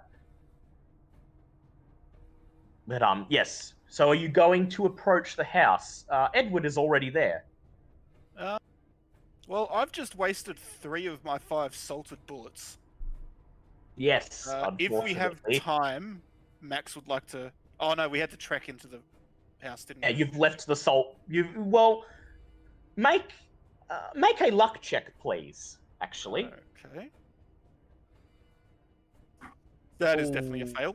And no one thought to bring the salt with them and left it in the car. There might be salt in the house, because sometimes we can Yes. find it in the kitchen. Yes.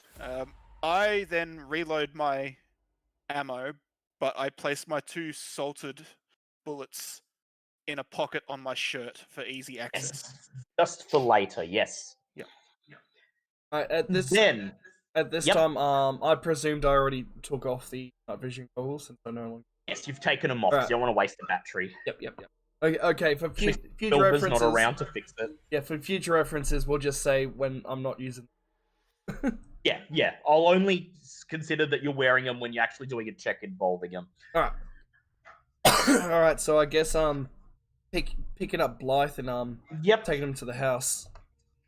Max holds his rifle in his left hand, and with his right hand, he helps you hoist up Dan Blythe, resting him between your 2 shoulders as you half carry, half push him towards the house.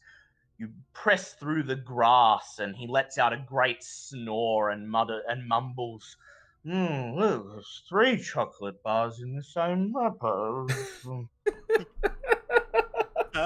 Goddamn bastard is asleep. Would I be able to use first aid on him again, or is that not how that works? Yeah, you can use it. As many people can use first aid as they want. You can only use first aid once a day per person. So once a day per person. Yep, once a day. Each person can only use their first aid skill once a day. It doesn't matter who won. You can only use it once a day. Yeah.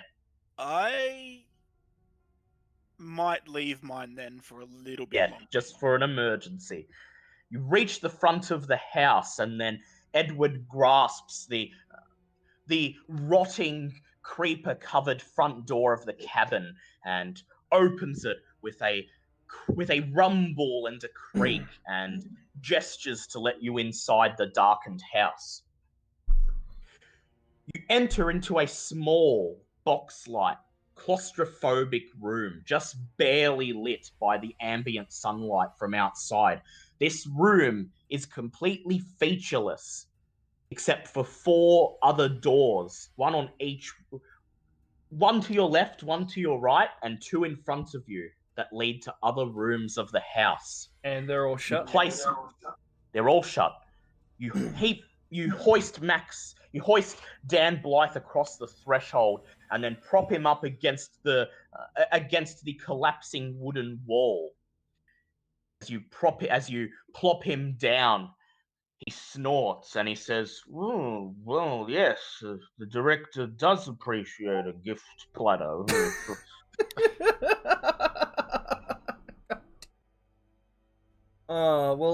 I guess This. Okay, you cut out halfway through there, Remy. Yeah, sorry, my microphone is a bit far away. I said, Max, I said, who the hell is this, and why did we bring him along? Oh, as you see, he makes a very good target. Well, he's his own cover, you understand. Alright, at this point, I'd just like to do sort of a spot hidden on all the doors, like go to each door and put my ear against it. Alright, make a spot hidden check, please. That is 30, which... Oh my god, and my spot hidden is just 30 as well, so that's just a past. I keep saying past. You creep around, and in front of each door, you kneel down, peeking through the keyhole and under the crack. And you cannot see or hear any movement on the other side of any of them. However, you determine that one door leads to a dining room, another leads to a kitchen, another leads to a back room, and the last leads to a bedroom. Well, I tell Max, if you're looking for some salt, I think the kitchen's that way. Okay. And thanks for the advice. I will certainly look there in a second. And I want to go have a look in the bedroom. Before he goes, can I do a spot hidden to see which door has been used the most? Yes. Go ahead. Oh. Oh! Come on, push it. Yeah, I'm going to push it one if you luck. wish. I'm going to use 1 luck. Alright. You notice that all of the doors are in... Dale, 1 sec. Is your luck 90? No, Oh, my his spot hidden is spot 90. hidden is 90. Oh, okay. You Wow. notice that all of the doors are in a similar state of disrepair. However, based on markings on the floor, the two that appear to have been used most often are the ones leading to the dining room and the bedroom. Okay, well, The bedroom it is, Captain. I express my interest in going to the dining room leading to the kitchen. But will only go if the others are searching as well. That's a good idea. Want to go dining room, kitchen, then bedroom? All going together? Kitty just donated 5 salt. Thanks, Kitty. We're gonna need that. Do you want to go dining room, kitchen, then come back to do the bedroom together? Yeah. At this point, we should probably stay. Yeah. Max pushes open the rickety door into the dining room, and it sort of scrapes along the floor as it opens. Enter into the dining room, where a great slab of wood serves as a makeshift tabletop. It dominates the room. 2 uprooted stumps support it. The glowing lamp hanging above the table is especially horrible in the near darkness of the house.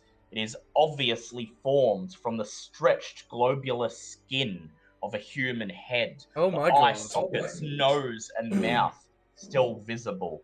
As it swings slowly around in a gust of air, produced by the door's opening, you clearly see a stitched-up eye and mouth hole. I'd like you all to make SEN checks, please. What are we in? Yes. Are we in Ed Gein's house? And that's a pass. Might be in Ed Gates' house. No, I failed. Not okay. Check. That's a pass. A pass is 1 SEN, and a loss in a failure is 4 SEN. Oh, okay. So that's 55. Oh, not 555. So 1 sands. The 3 chairs at the table are crudely made. However, aside from the crude table and the ghastly lampshade, there does not appear to be anything else in the room. There is only the door you came through and a door leading into the kitchen. Does it look like the table has any like food or anything on it? Like it's been whistling. Make a spot hidden check, please. Can I push that? Yes. Yes, that's a pass. There's no food on the table and no outlines for any plates or cutlery or anything like that, but you do notice at various points on the table dried blood stains ranging from what appear to be months or even years old to some that are as recent as only a few days ago. Ugh, god damn it, not that shit again. Oh dear. It's Wolf Creek all over again. You wish to proceed into the kitchen? Can I do a spot hidden at the door to see if I can see what's Yes. in the kitchen? Yes, you can.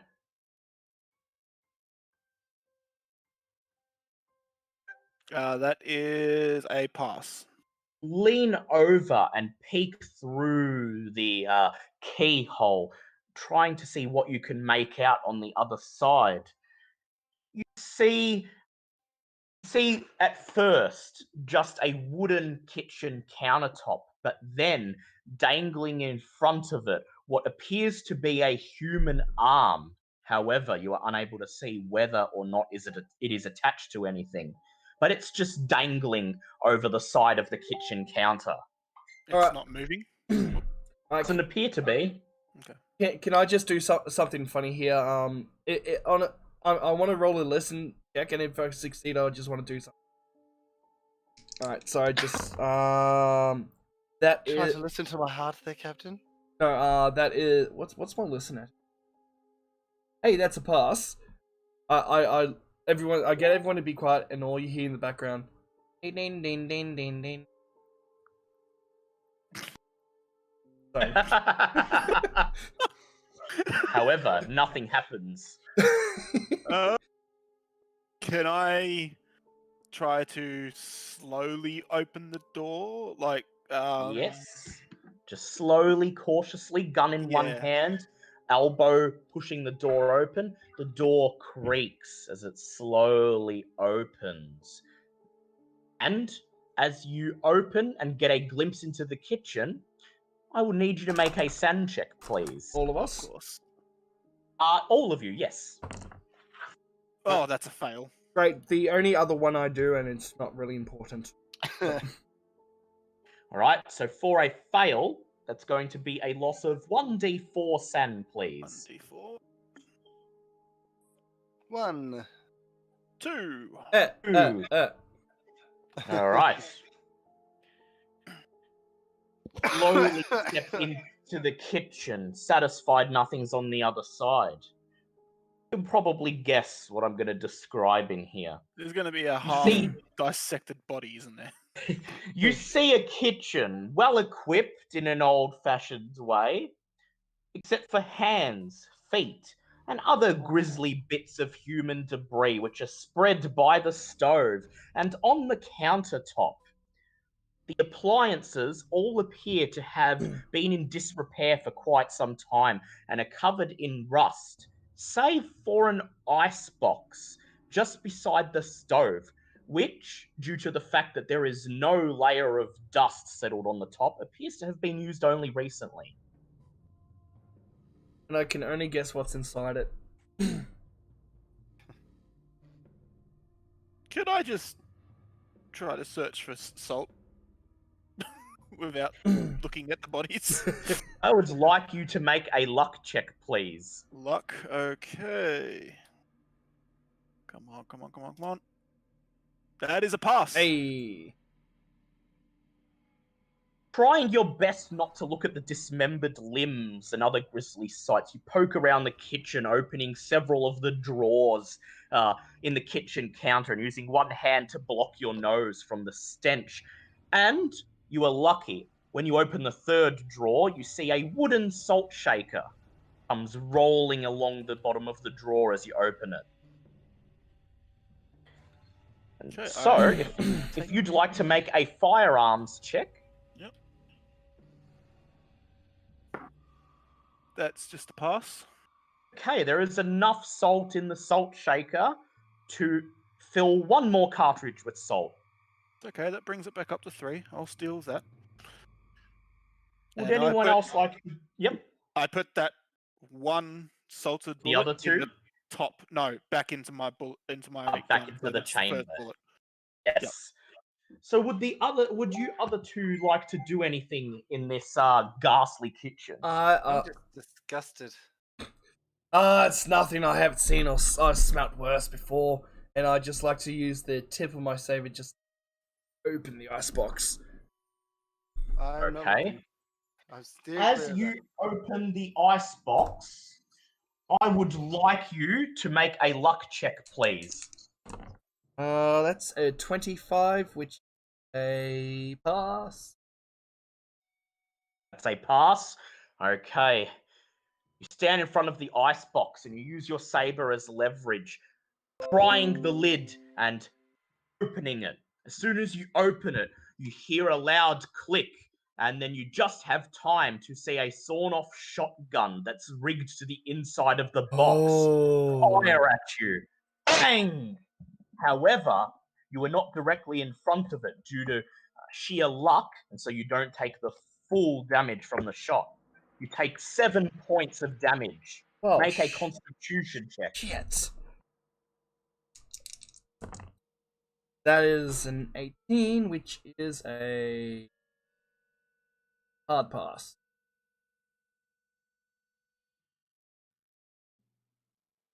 However, you have sustained a major wound. It appears that somebody has rigged a trap a booby trap on the ice box, and you can see it now that it's open. The inside of the lid has a small wire, which was broken, disturbed by the tip of your saber, pulling the trigger on the sawn-off shotgun. Oh my. Inside the ice box, there is nothing other than several bags of blood and rotten meat. However, underneath one of the bags of blood, you can just see the tattered, yellowed remains of a shred of paper. We'll just cough. I pick it up and give it a load Peru. Okay. It appears to be an incantation for some kind of spell. Somebody has written up the top a gift from the Order. We'll keep sending them, you keep killing them. Is signed Carl Sanford. The spell is called Mind Blast, and when you have a safe chance to sit down and read it properly, you will be able to learn it. And from Lovecraft Country, I know exactly what that does. It summons those weird black kids, that creepy, scary kids. No, I think it just sends you in. Oh no, yeah. Yeah, Oh, but no, God, we that's know gonna what be it does. fun. Yeah. Yep. Alright, cool. So, So you have that. Only room left to check now. There's the back room and the bedroom. um, Well, they do say the most fun is had in the bedroom. I just look at Edward and just point at my wound. Mind. For you, Captain, anything. All right, make a first aid check, please.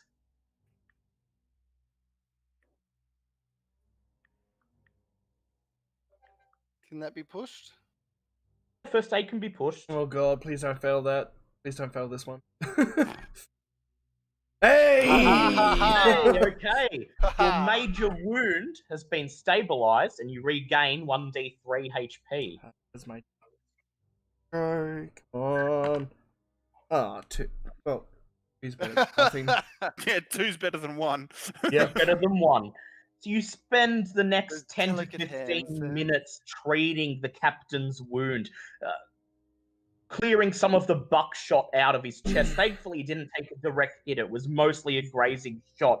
So you apply some treatment and then wrap it up in bandages, and he still seems to be able to move just fine. I'll give you another healing touch later. Where would you like to go next? Let's. I want to say we look at the bedroom before we look in the back room. Yeah. All right. So who wants to enter first? Blythe. Yeah. That bastard. Well, I'm Unconscious. good with my gun at range, so I'll take second position if someone wants to open the door first. Well, Christopher just took a buckshot round to the chest. Apparently we're in the Jigsaw's house. I'll go first if you want. If I go first, can I do a spot hidden at the door? You can. I would like you to make a spot hidden to check. Luckily, that's still a pass. Make your way back out into the central room and you creep down, look through the keyhole of the bedroom door. And on the other side, you see nothing other than a pile of bones that reaches almost as high as the roof. Oh my god. Someone likes their chicken. That's a lot of dog bones. It is. Can I do a listen at the door? You can. Make a hard listen check, please. No, that's not even a pass. You can hear some rattling from the other side, from the bones, as some of them are dislodged and drop down and roll down the pile, but you can't hear any telltale signs of movement. May I attempt a listen check? Go ahead. Normal or hard? Hard, please.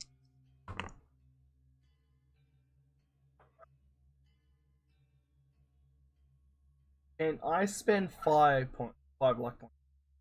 Yes, you can. Excellent. First time I actually Press spent your- luck points.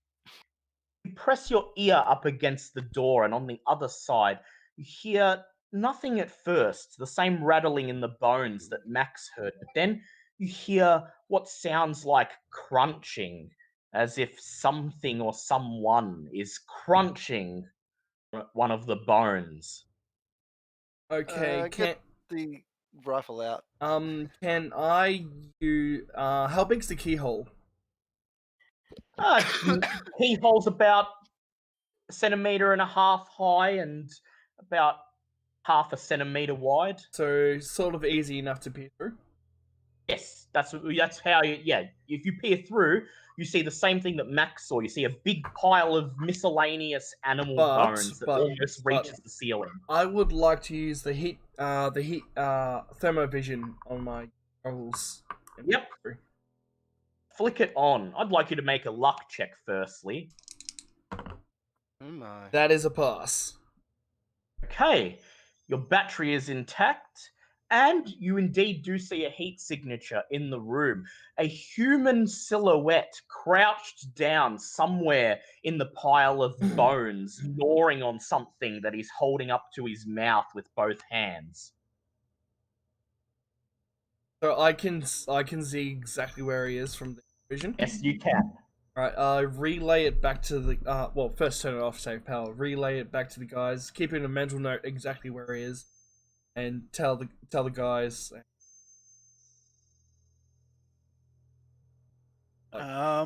We can. I tell you exactly where he is. If we stay quiet, we could open the door quietly, and we can set off some shots or just sneak up behind him, or leave him entirely. Someone could crouch down in front of me and open the door slowly while I'm aimed in the as close to the general area as I can get. Yeah, I was going to say the same thing. Well, aim from in that area. What's the damage on your gun, Smithy? I am 1d4 plus 1d10 plus 4. Oh, I thought the AK would have been. Alright, well, I'll just get my AK out anyway, and I'll be the one to slowly open the door and get you guys to. Right. Okay, here we go. So, Christopher steps forward, places his hand on the doorknob. Before we do this, I changed the bullet from the salted bullet to a non-salted bullet. To a non-salted one, very well. And then he turns the doorknob and pushes it slowly open. The loud creak fills the tiny room. And as soon as the door is opened, the man erupts from the pile of bones, streaking over the stained mattress in the middle of the room that serves as his makeshift bed. He raises his right arm, holding a rusty meat cleaver, and he shouts, "You don't fuck with the Woody family!" Open fire! Make a firearms check, please. That is a pass. Okay, I'm going to give him a chance to dodge. You set this up, so I'm going to give him disadvantage on the dodge. Oh, okay. Oh. Wait, Yeah, you rolled d20s. Oh, those were DLs. Oh, jeez. Wow, what a So lucky 10 and 60. There we go. He still passes anyway. What about He runs towards Edwards? you. Because Bang!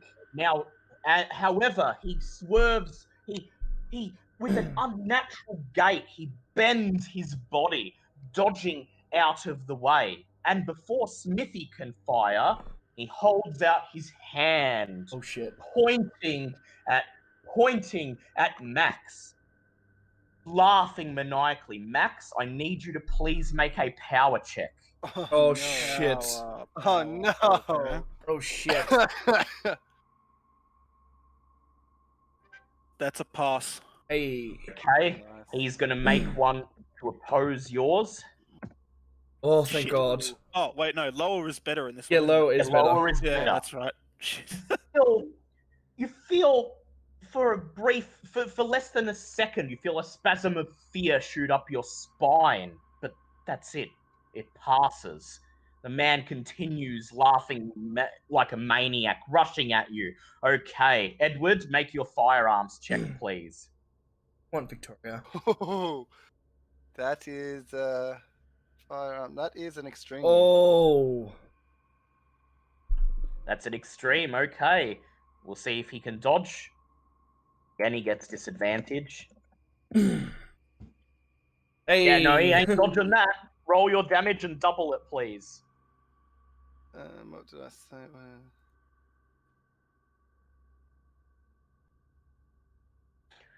So let me just say to Remy, if you didn't win that opposed power roll, you would have had a couple of dancing girls following you around for the rest of the That is 26. 26. Yay? Bang! You unleash a musket round, hitting him right in the chest. His laugh stops abruptly, and he falls to the floor, his body landing in a pile of bones and scattering them across the room in a cacophony of racketing. Oh, good. Well then, I've been taking after you a little more than I expected there, Captain. I reload my gun and put the salted bullet back in the chamber, so it's the first bullet to fire. Sure. Also, how much ammo would I actually have? So how we do it is you can reload your clip as many times.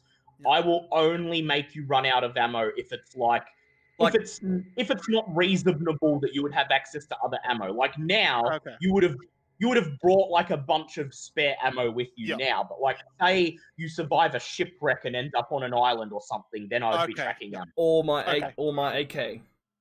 Yeah, or his AK because he literally can't get ammo for it because it doesn't exist. So with my AK, I have like I have 6 clips. So that's for example, that's 6 times I can do full auto bursts. But if I just do single shots, that would last a while. Yeah, exactly. So I've got written down ammo of 30 for the AK. Is that 30 in total? Yeah, that's how much is in the clip. Yep. So full auto is the whole 30 clip. Yes. Yeah, because when you do a full auto, you expend the whole clip in a bunch of barrages of ammo. So now that the room appears to be safe, I'd like you all to roll spot hidden checks, please. That is. Can I push that? Yes. I'm guessing mine was first. So mine's a pass. Yeah. Remy's is a pass. Mine is just on a pass. Just on a pass. Okay. So is Remy's the 49 or the 72? Remy's is the 72. It's a spot hidden of 90, so he's passed with the 72. Yeah, then in that case, mine's a pass. Okay. Pass. This room appears to be the haunt of the insane killers that you've just taken down. There are 4 crude, soiled mattresses on the floor that they sleep on. But the room has been highly decorated, at least in a sense. Bones from all sorts of wild animals are piled around the room. They have all been cleaned as well as the killers could manage, but a rank and foul stench still rises from them, filling the room. You go away, Victoria, for the love of God. Most of them appear to be animal bones. However, you notice a human skull lying half buried near a pile of what appear to be moose antlers.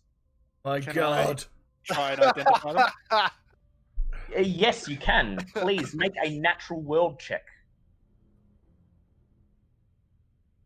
Oh, and that's a fail. And Remy, for the laughing factor with the moose things, is the Pangean moose. moose. Okay, I just wasn't sure if you were up to date on all you that. talked about it a lot in the group chat. Yep. Okay. Would you like to push that, Remy? Sure. I don't see what could go wrong with trying that one again. You say that, but we don't know what I was thinking. I say that, but when I fail this, it's going to turn into a giant fucking monster and devour us all. And now that you play, That's still a fail. now that you played this, you understand our paranoia in D&D. Yes. Yeah. Most of the bones appear to be from miscellaneous woodland animals, deer, squirrels, moose, things like that. You can see a couple of bones that appear to be from cats and dogs.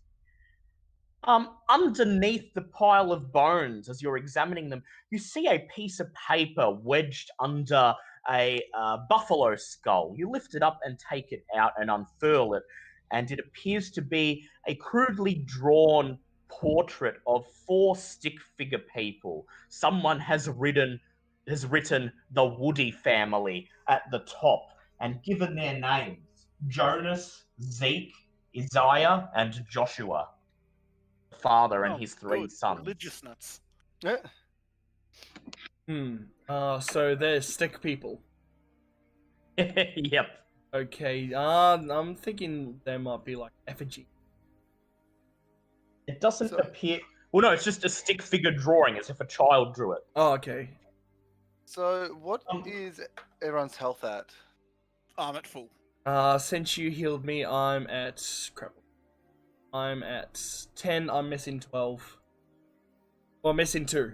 Sorry. Oh, okay. It's going to say Light's that's a going lot to of be out help. for the rest of the session because I have plans. Oh no. Alright. That appears to be 'Cause, everything in the bedroom. So we're near the climax, aren't we? Nearly. Alright, so Do we want to flesh ward me, bitch. Yeah, that's what I was gonna... Alright, so what do I need to do? It is 1d4. Hit me up with that tasty flesh.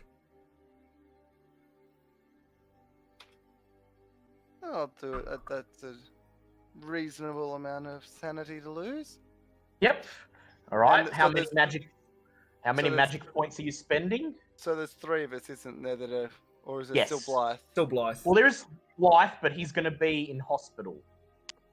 No, so... Oh, he's still with us at the moment. Yes.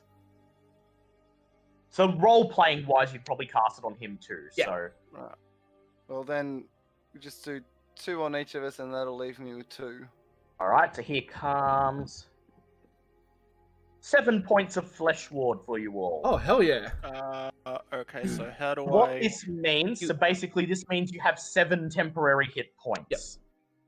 Okay, I'm going to write that down instead of So typing. you have what Letty in Lovecraft Country has, where you're going to take a bullet that would kill you, but you'll be fine. Oh, okay. Okay. I love that you can use that show to... Yeah, to Right? explain it to you. So there appears to be nothing else in the bedroom. There is only the back room, or you can of course leave. I as much as we should probably leave, we should best get the back. Yeah, we're Alright. in quite far. Whatever we do here, we've still got to go back and confront that fucking rich guy. Yeah, he sent you here.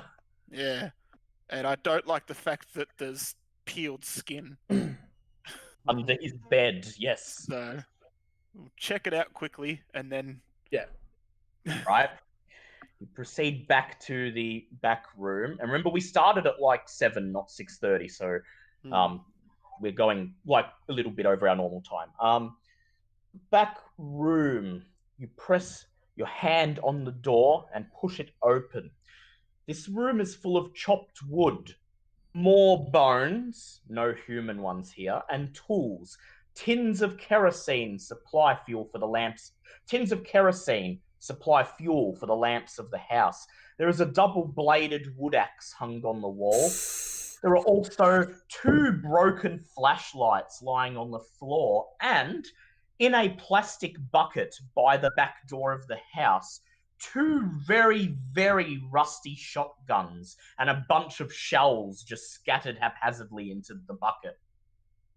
Can I check the shotguns and make sure that they're in working order? Well, you did say Yes, rusty. Make a firearms check, please. Yeah, but rusty guns can still have a use.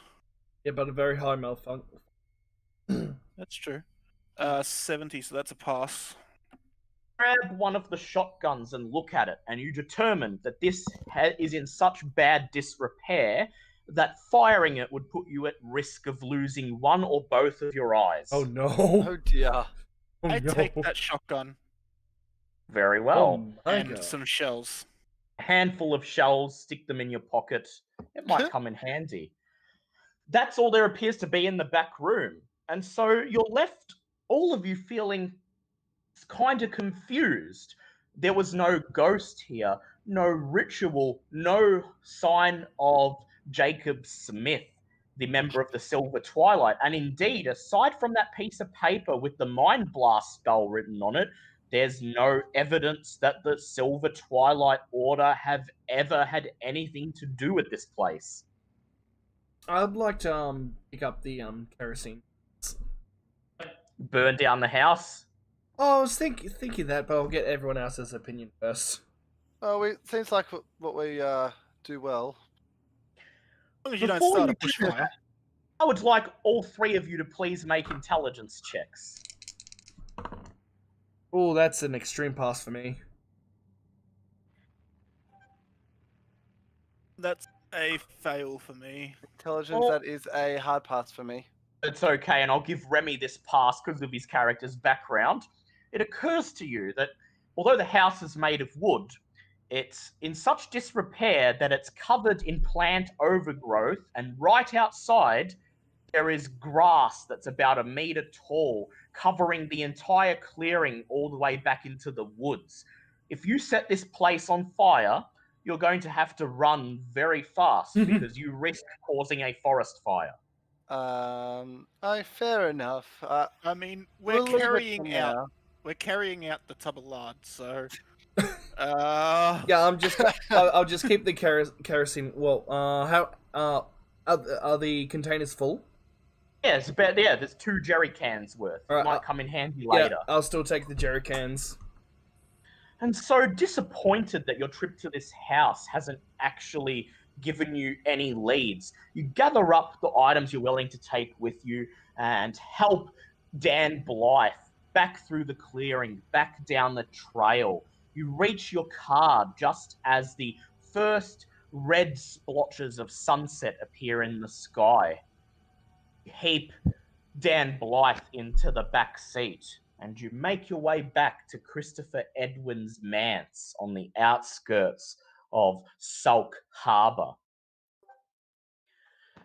You hoist Dan Blythe out of the back seat, and Max and the captain escort him up the doorstep, push open the doors of the manse, carry him into the lounge, and prop him down onto onto the leather couch as Vera and Christopher Edward look up with looks of surprise on their faces.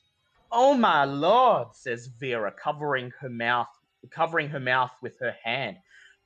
She looks over and sees the rest of you variably covered in bloodstains and dirt.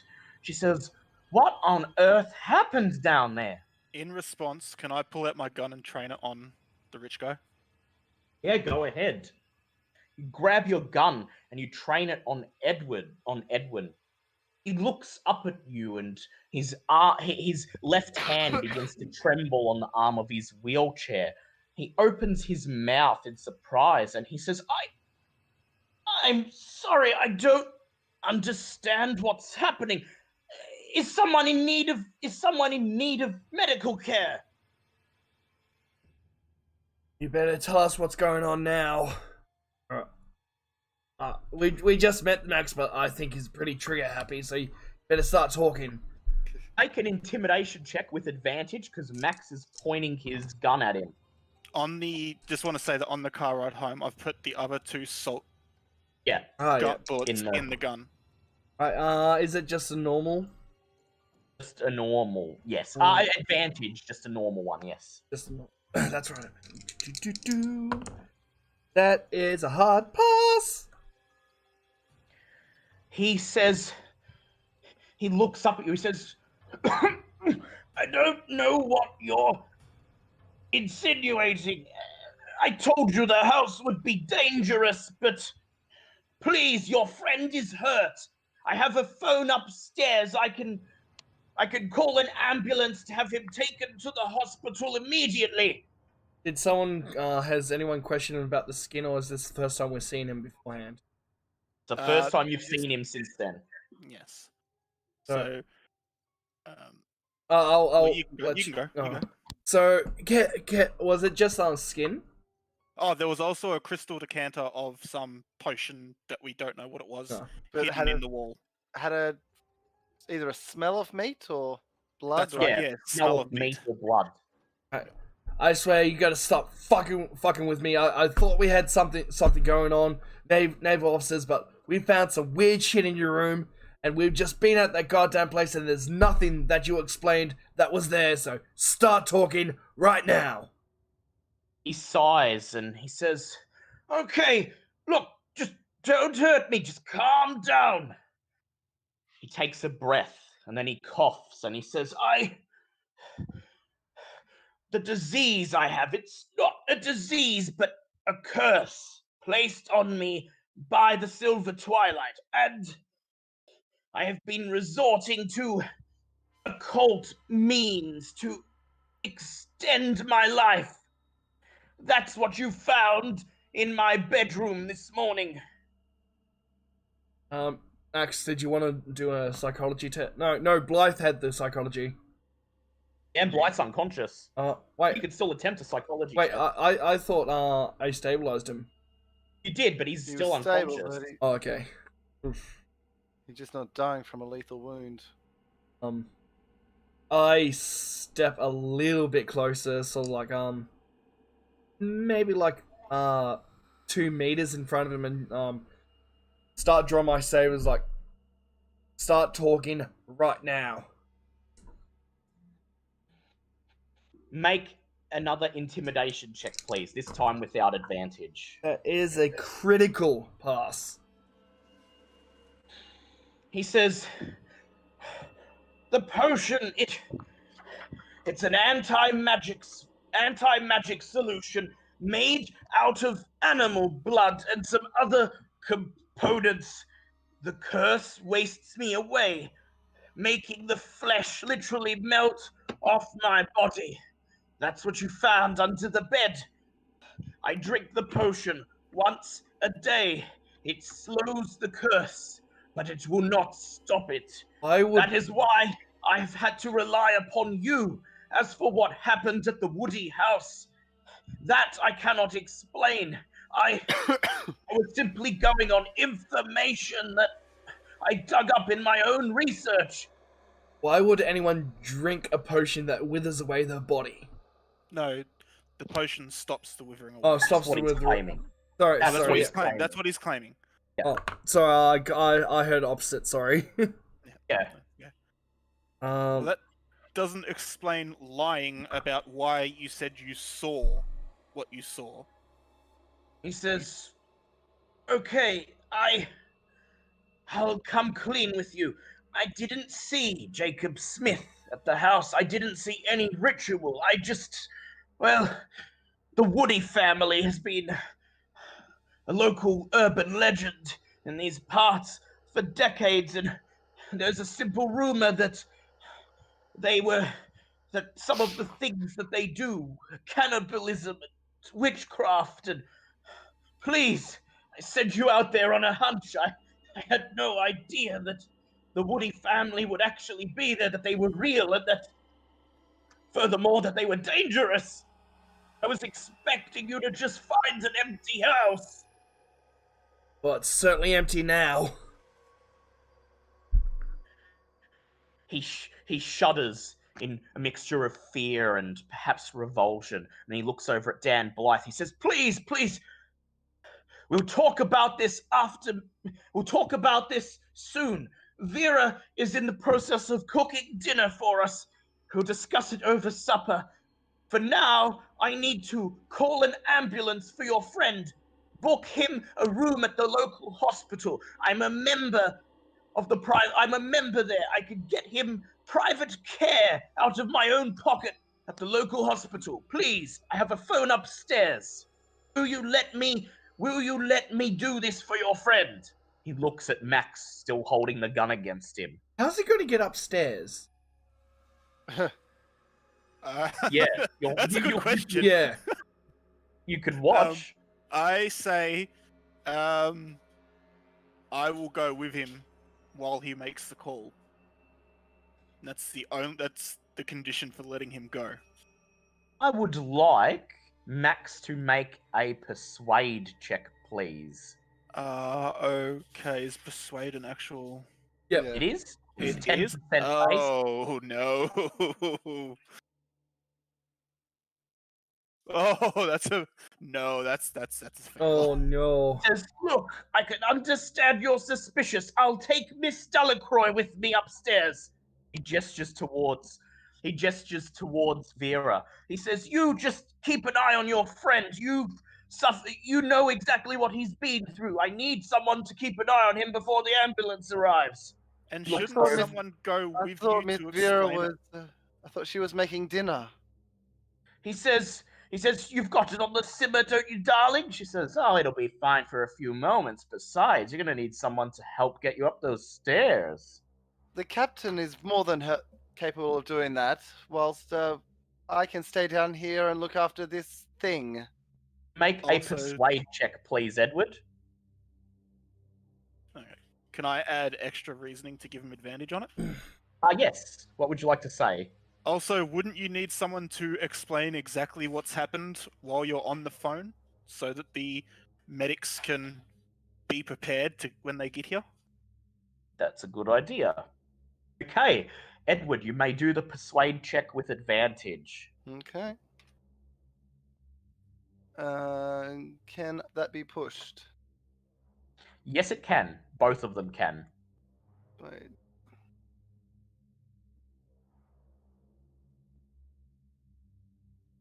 And I will use 2 points of luck to make that a pass. Edwin brushes a hand at you. He says, fine, I'll go up with the captain. I just want to get your friend some help that he desperately needs.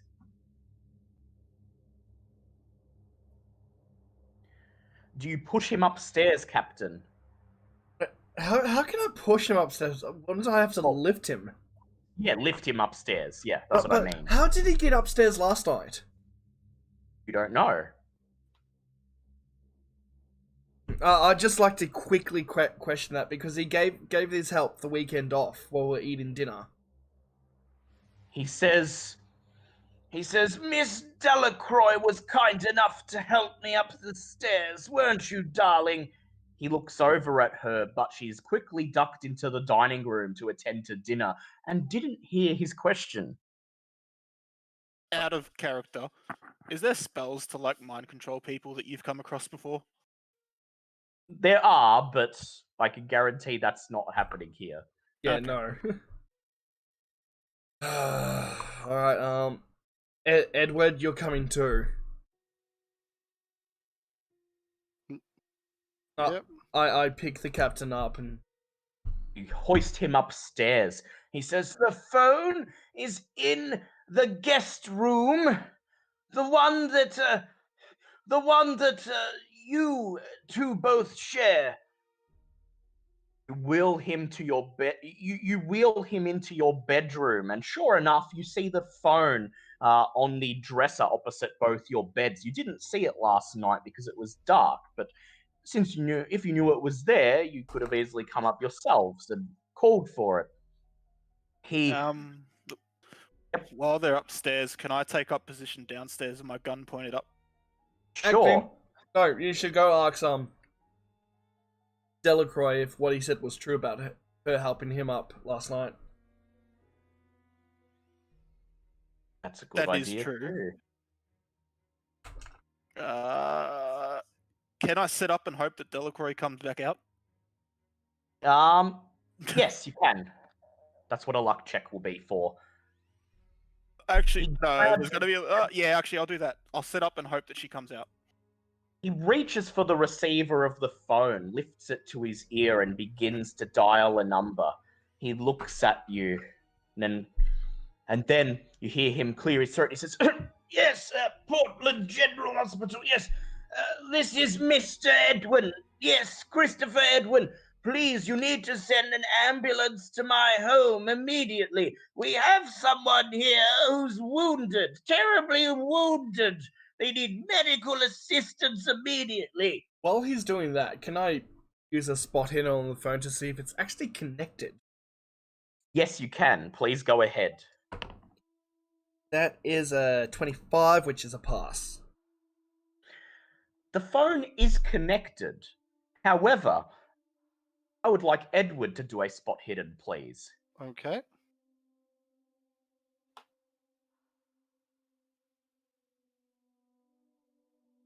Yeah, that is a hard pass. Edward, as he talks on the phone, you look around and your mind eventually wanders to your bags at the foot of your bed.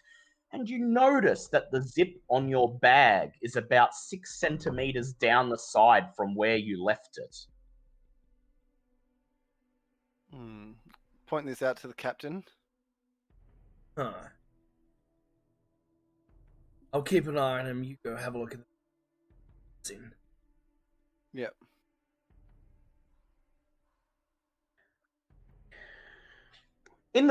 You grab your bag, place it on the bed, unzip it, and begin to open it as Christopher keeps an eye on the old man who chatters away on the phone, ordering the ambulance. Everything is as you left it, except I'd like you to make a spot hidden check. I'd like you to make an intelligence check, please. That is a hard pass. All of your clothes and other miscellaneous toiletries and personal effects are where they should be. Nothing appears to be missing, and you shrug your shoulders that you were a bit paranoid, and you're about to close the bag up, but then you remember recently, as of a few months ago, you've been taken to carrying your Necronomicon at all times, keeping it in your bag rather than at home in your library. And your Necronomicon is no longer in your bag.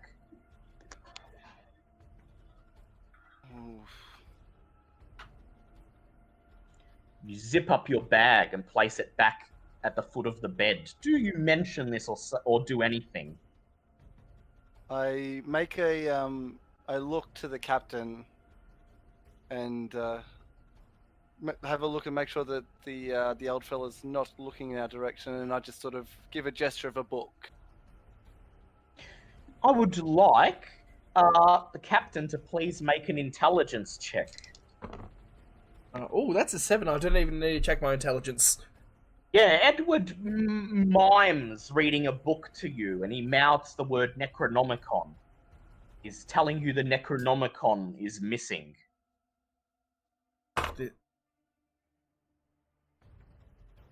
Meanwhile, downstairs, I would like Max to please make a luck check. Max, make a luck check. Yep. D100.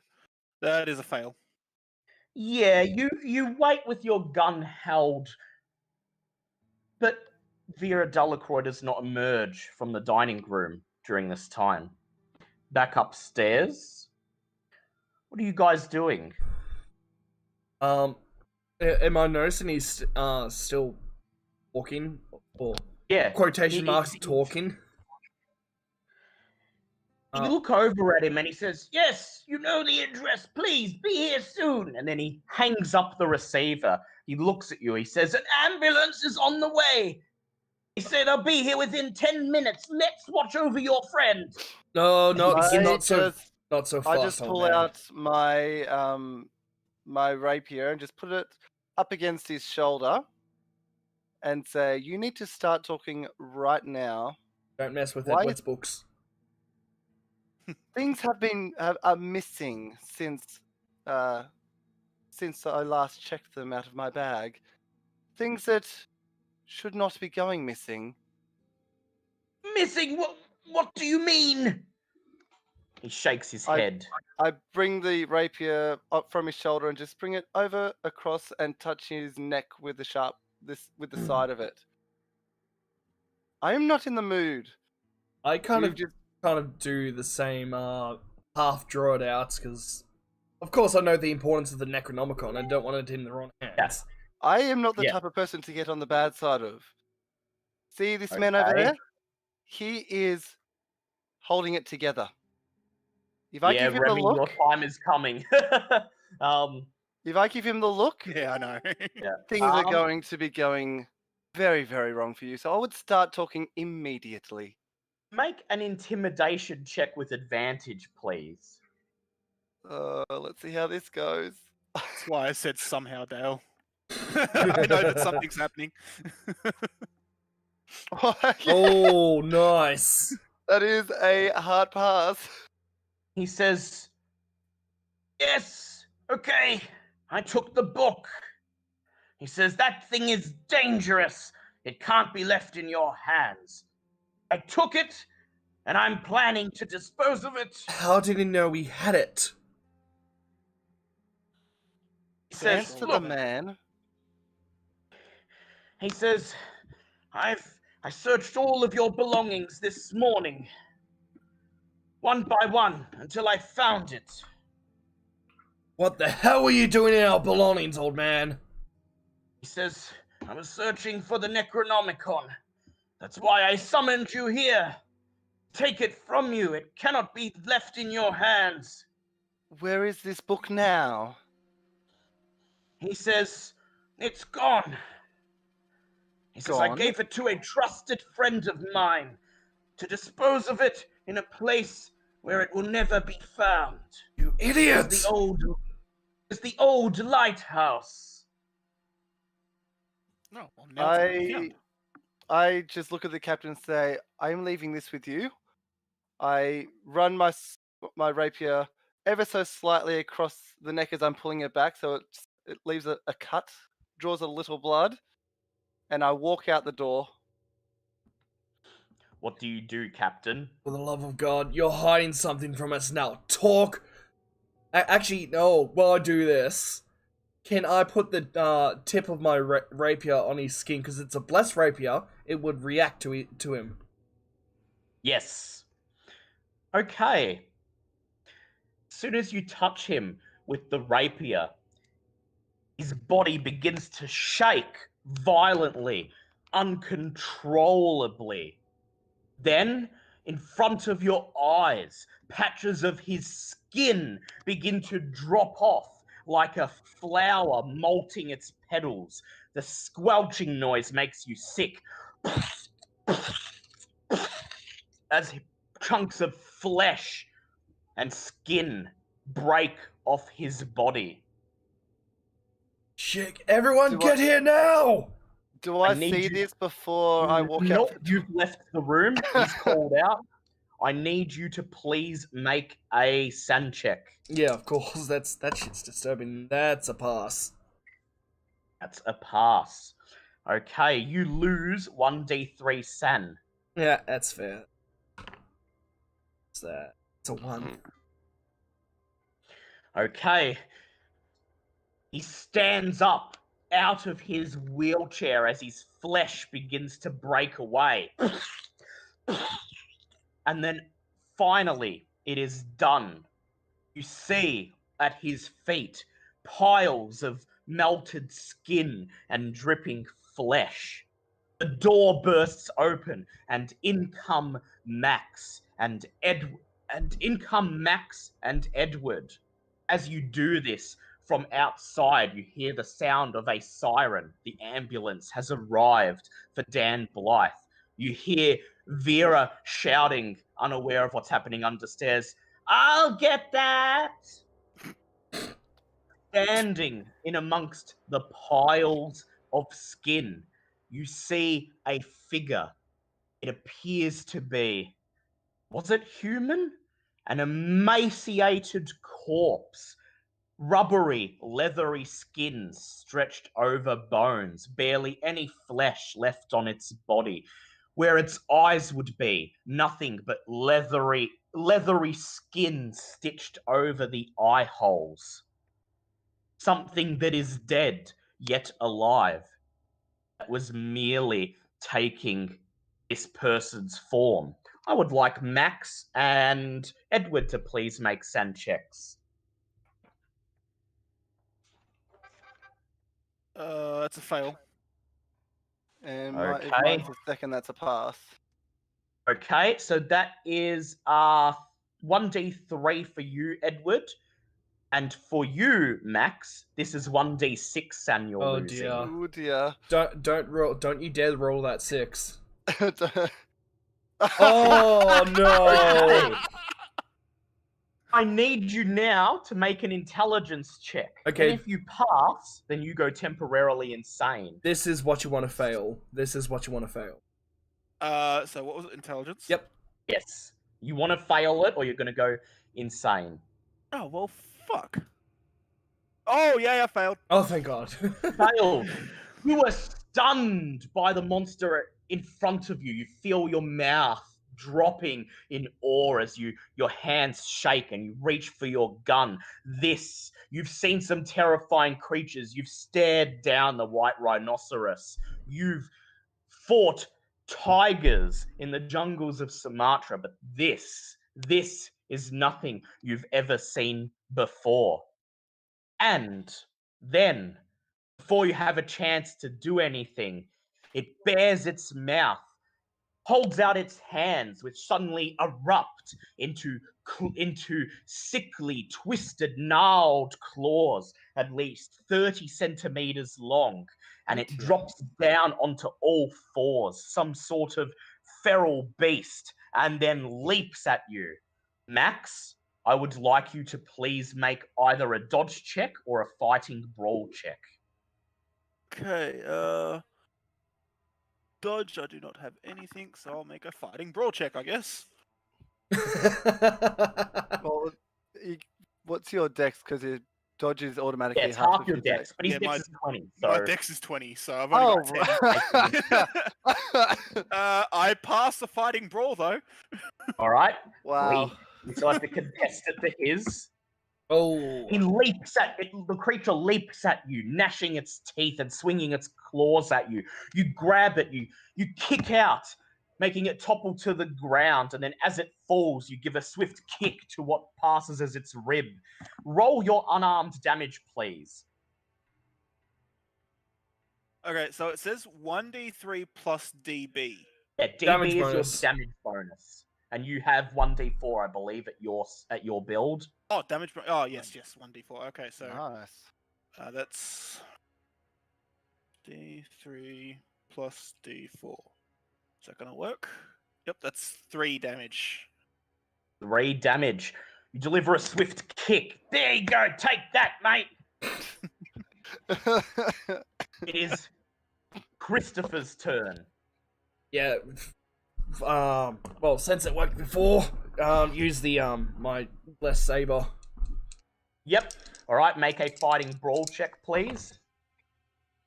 What's my fighting brawl? That is a 42, which is a pass. Oh. Oh, fuck. And he attempts to parry you, reaching out for your saber with his claws, but you knock them out of the way with the hilt of the weapon, and then plunge the tip of your sword into the creature's flesh. Roll your damage and double it, please. That is a 7 plus 7. 7 plus 7, 14. 14. The creature squeals, opening its mouth and wailing. Okay. Edward, your turn. First thing I want to do is shout out to Vera. Get this man to the ambulance, and both of you get out of here as fast as you can.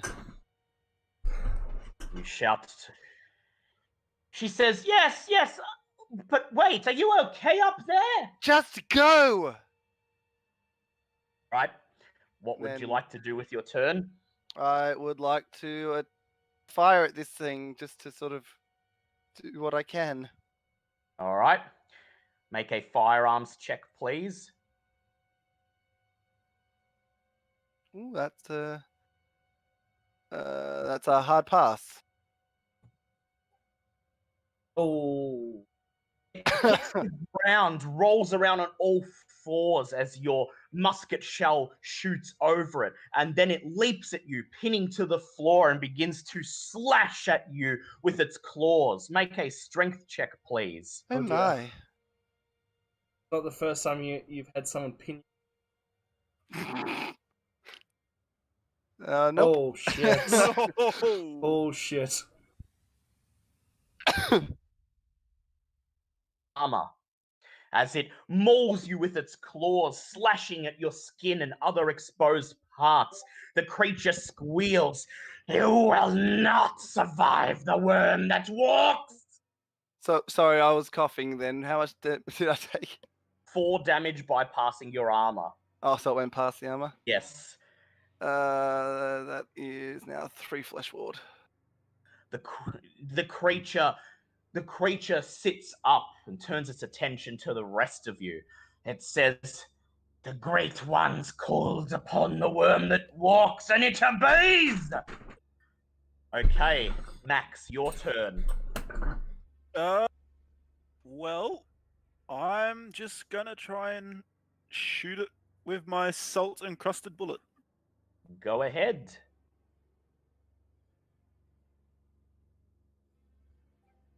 That Ooh. is a hard pass. No, an extreme pass. Sorry. Yes. Nice. The creature leaps off of Edward's chest towards you, squealing in an inhuman voice. You raise your gun and you fire. Bang! Okay, roll your damage, please. Okay. So 2d6 plus 4. Is it doubled? No, it'll just take normal. Can so I use my basically, boost to double it? No, Or because have I just wasted my boost this session? oh, no. Well, no, you'll still get a chance to use it. Don't worry. Okay. There's still a little bit more to go. Yeah, it's just not For the climax. this creature is only taking 1 point of damage from non-magical attacks. So Okay. And I'm Yeah, guessing it that doesn't salt matter what doesn't you do roll. anything to this one. yeah, no, the salt was a red herring. Okay. Cool. Bang! You hit it with your shell enough to knock it out of the air, but it swipes at you with one of its claws. Make a fighting brawl check, please. That is a fail. You try to kick out at it, but you're too slow. One of the claws slashes across your chest. You take 2 points of damage as the creature lands on the floor with a thump. Okay, it's the creature's turn. It stands up and it roars, pointing its hand at... Who's got the lowest luck here? That's got to be Smithy. Most likely me. Yeah, mine's Right. mine's 80. Smithy, you need to make a power check, please. Uh-oh. Oh no. No! Oh no. Oh no! Oh no. It's power. Okay, it points its hand at you and shrieks. You lose 5 sand points immediately, Edward. Make an intelligence check as it hits you with its mind blast. Oh no. Am I trying to pass or fail this? You're trying to fail. Oh no! Oh no. Oh no! Oh no. You shriek in fear as the bedroom door behind you bursts open and a creature identical to the one you're fighting bursts in. Then, before you have a chance to react, the bedroom window breaks as a third of the creatures leaps in. Both of them sit there staring at you, ignoring the other two and simply growling. Strange, bloody, blackish fluid drooling from what passes for their mouths. Okay, you are temporarily insane. You are going to grab your cavalry saber and rush at the nearest creature. I'd like you to roll a fighting brawl check, please. I could use that 9 right now. Oh, that'll work too. That is a normal pass. You rush towards the one that's just burst through the door. You grab your sword and you shout and swing your sword at it. Your sword passes through it as if it is merely an apparition, not there at all. And then, while your back is turned, the real creature leaps at you. Take 2 points of damage, piercing your armor, and you are pinned to the ground. Christopher, your turn. Take another stab with my saber. Yes, go ahead. Our hard cutoff time is 11, okay? So we're about to go into the climax. See you in hell. Oh, that's a D8. That's not my D8. That's the D8. See you in hell, candy boy. That was.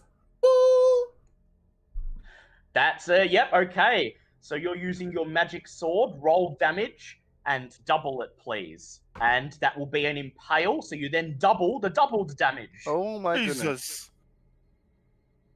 Is 18. Up. 18, okay. Plunge your sword into it. It shrieks, but the thing still won't go down. It lashes at you with one of its hands. Make a dodge check, please. Oh, Jesus Christ. F in the chat for Smithy. Kitty just donated five bits. F in the chat for Smithy. Okay.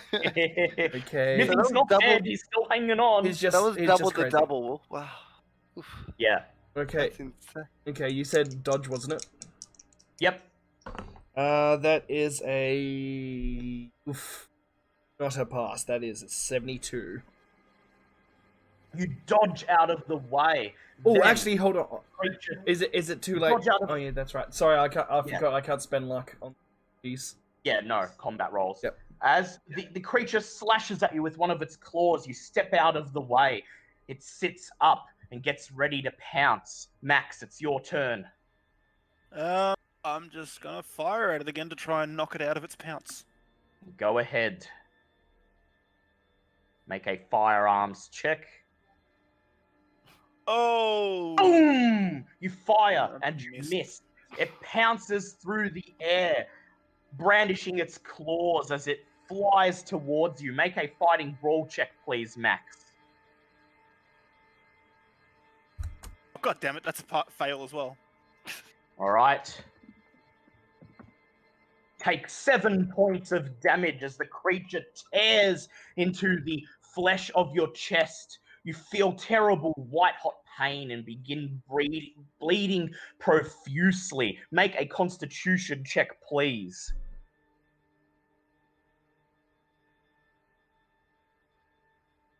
That's a pass. It's a normal pass. Manage to maintain... You feel woozy, but you manage to stay awake. You grab your gun and ready another shot, but then the creature roars. It springs down on its hind legs, and then it turns its attention to the broken window, and with superhuman speed, it leaps out of the window, disappearing into the night. It. But he ran. Yeah, you hear a thump as it lands on something outside. You take a look out the window and you can't see it in the darkness. Whatever this creature is, it appears to have chosen to fled for now. Alien. Sit and you take a deep breath, recovering from your wounds. And then you head over and search the pile of clothes and skin and flesh that used to be the old man. In amongst this gunk, you find 2 pieces of paper, an envelope. On the front, it has the name Christopher Edwards, the current address, Salk Harbour, Maine, and on the back is a postmark for Easter Island, Chile. The other document is what appears to be a death certificate. The death certificate is in the name Christopher Edwin, who passed of a fever 6 months ago. Oh, that cheeky dick waffle. Do you open up the envelope and see what is inside? Yes. All right. Inside is a yellowed letter. You unfurl it, you bring it up into the moonlight and read. Yathakab Nialathatep, your words are true. We seek the destruction of those who kept the Rulia disc from us and who may have discovered the Ark of Vlaktos. Their deaths are ordained by the Old Ones of space and time. Praise Shub-Niggurath. We, the instruments of the Old Ones, must act for the Old Ones one more time. Your plan to befriend and then to slay our enemies is good. You are the strongest of our group to remain in America now that we must set sail to participate in his rising. With the watchers of the island, we mark the approaching days of our Lord's release, and we have amassed enough power and wizards to ensure the fruition of our great Lord's desires. Only guard us from our enemies who yet resist our will. We can take no chances. At his vault, any soldiery will aid them, not us. Many of us are yet vulnerable to bullets and steel, but you are not. Do as we have designed. Cthulhu Fatugan, Carl Stanford. The name you've come to despise, Carl Stanford, the leader of the Hermetic Order of the Silver Twilight. I just look over to the captain and go, check your belongings. Are they still there? Yeah. Captain, you rush over, open your bag, and all of your belongings are intact. After comparing your bags, you come to the conclusion that the only thing missing is the Necronomicon.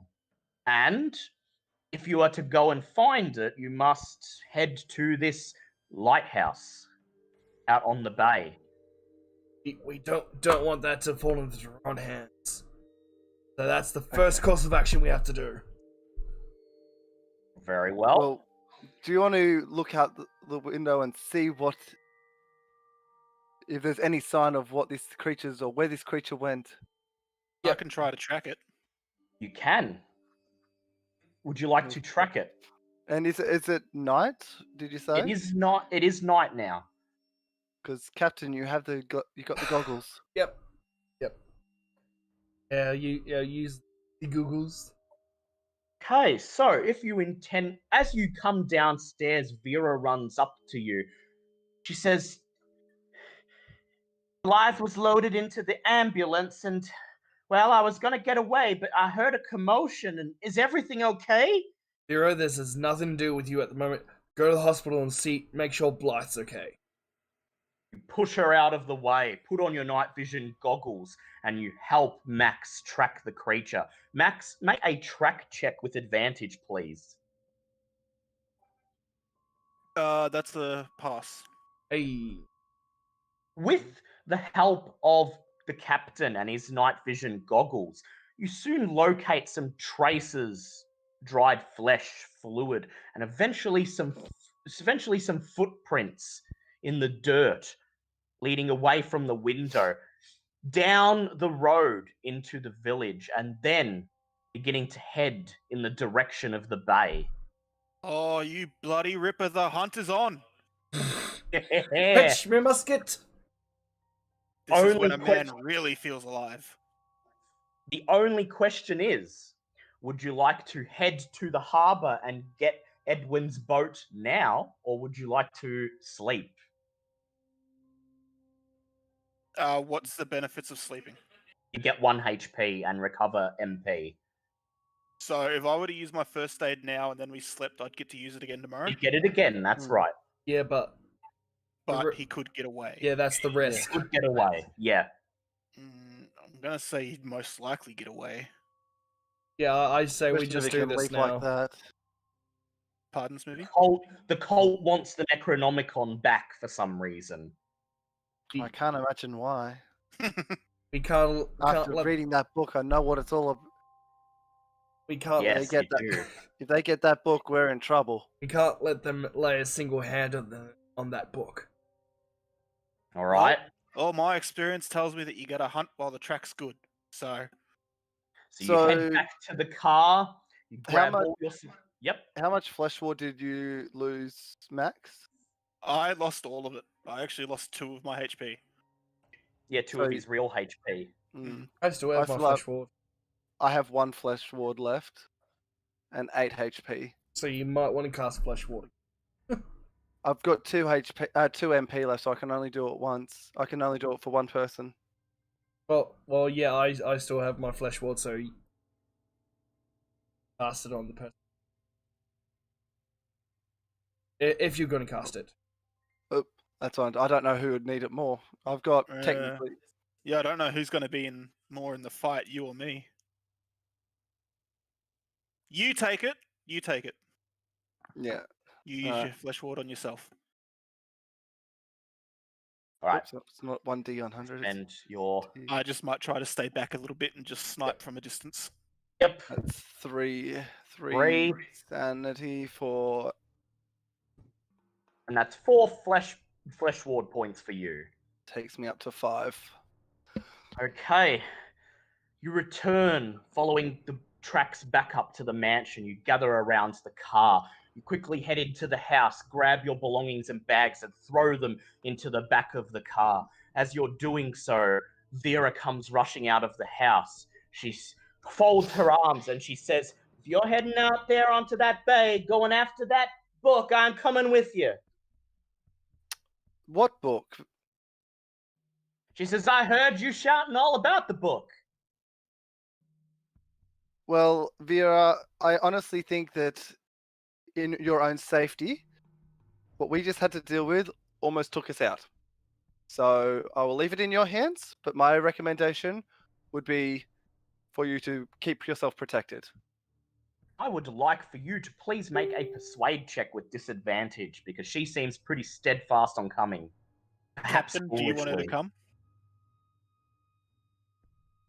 That is still a pass, either way.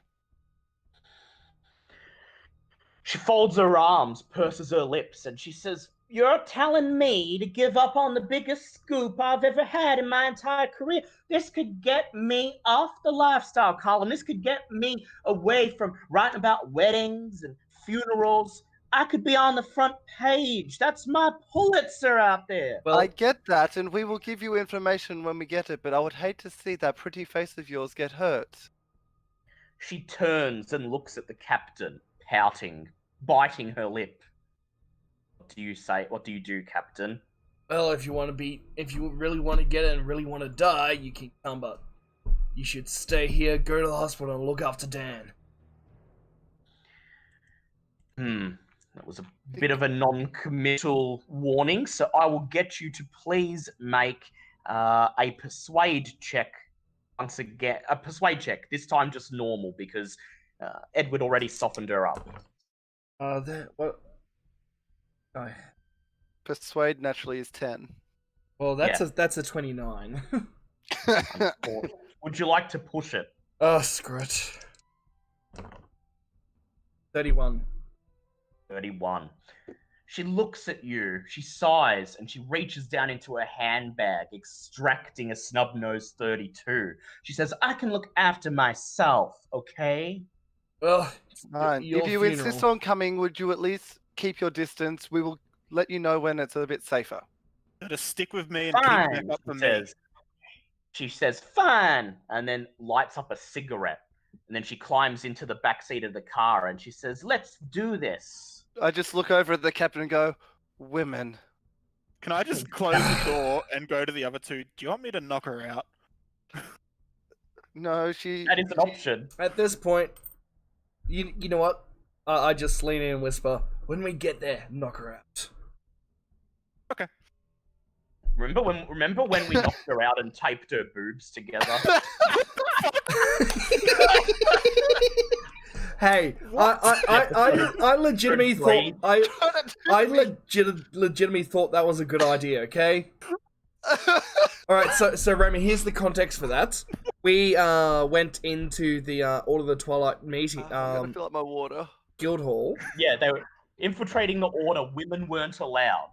So we all got our robes to cover our faces, but of course she's a woman. Her boobs is still going to stick out. So I came up with a suggestion, because I've seen cosplayers do it, to try to tape down her boobs.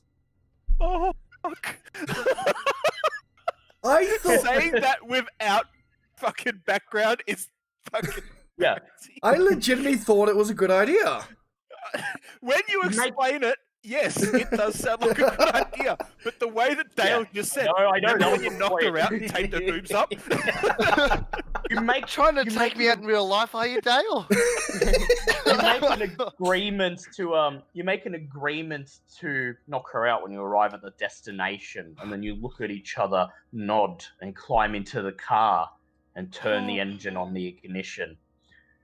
20 minutes later, you are arriving at the harbour on the other side of the village, completely empty, dark, abandoned at this time of night, with only one vessel moored in this small, tiny fishing village.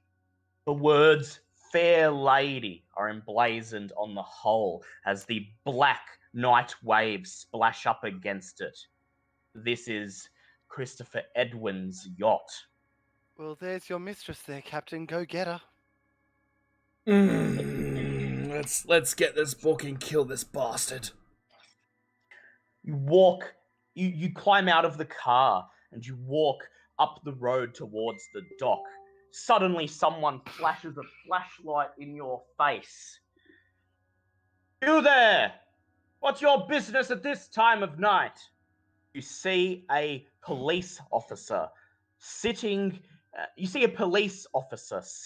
in a gatehouse just in front of the archway that leads to the jetty. We're friends with Captain Edwards, and we're here to look at his ship as per his request.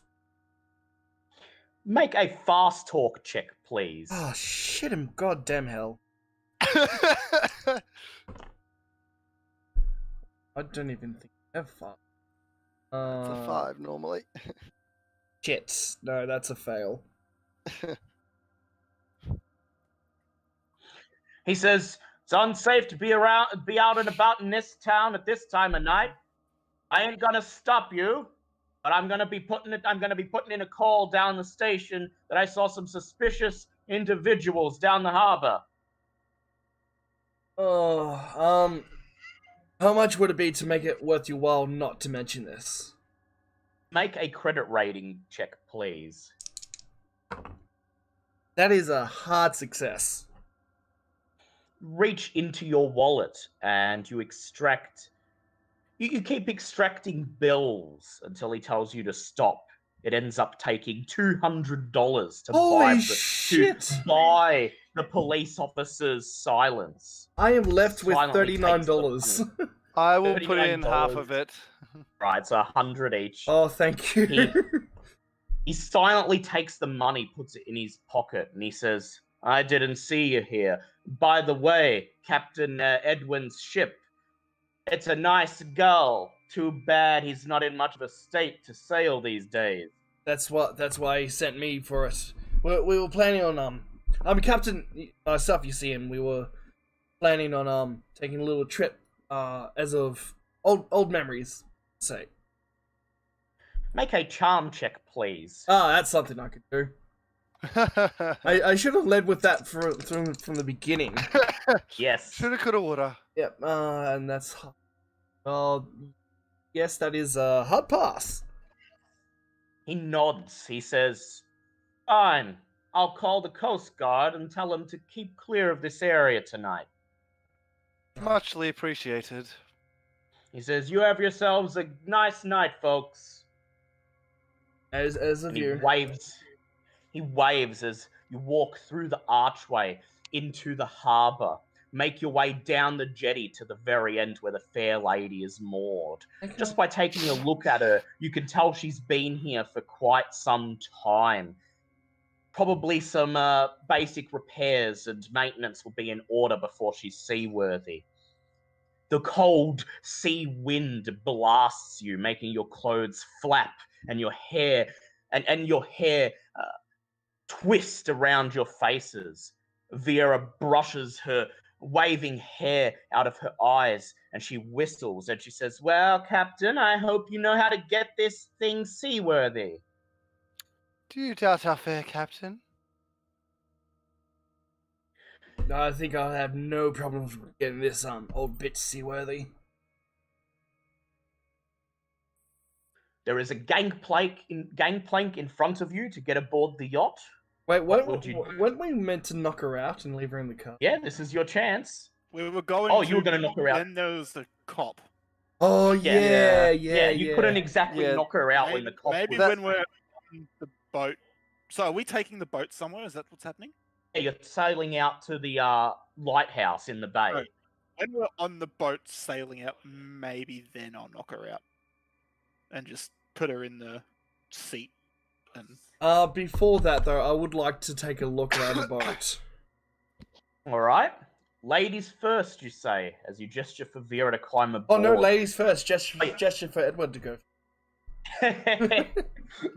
Edward climbs aboard, and then he says, "Now, the real ladies and the captain climb aboard." You take a look around the boat. In any other circumstance, it would be a pleasure to be on this boat. It's a very expensive, very well designed and maintained steamboat. It would be a pleasure to take it out. It's not as comfortable as your Mayflower Mark II, but it probably is worth quite a bit more. Just the same, it's been moored here for several months, and when you examine the engine down in the hold, you notice that it's caked in a layer of dust and is going to require some basic maintenance before you can get the steam engine up and running. That would be a mechanical repair. Yes, it would be. I'm assuming if I made a good roll on the heavy machinery repair, that would have been that. Yeah, it'll either be mechanical repair or operate heavy machine. Yep.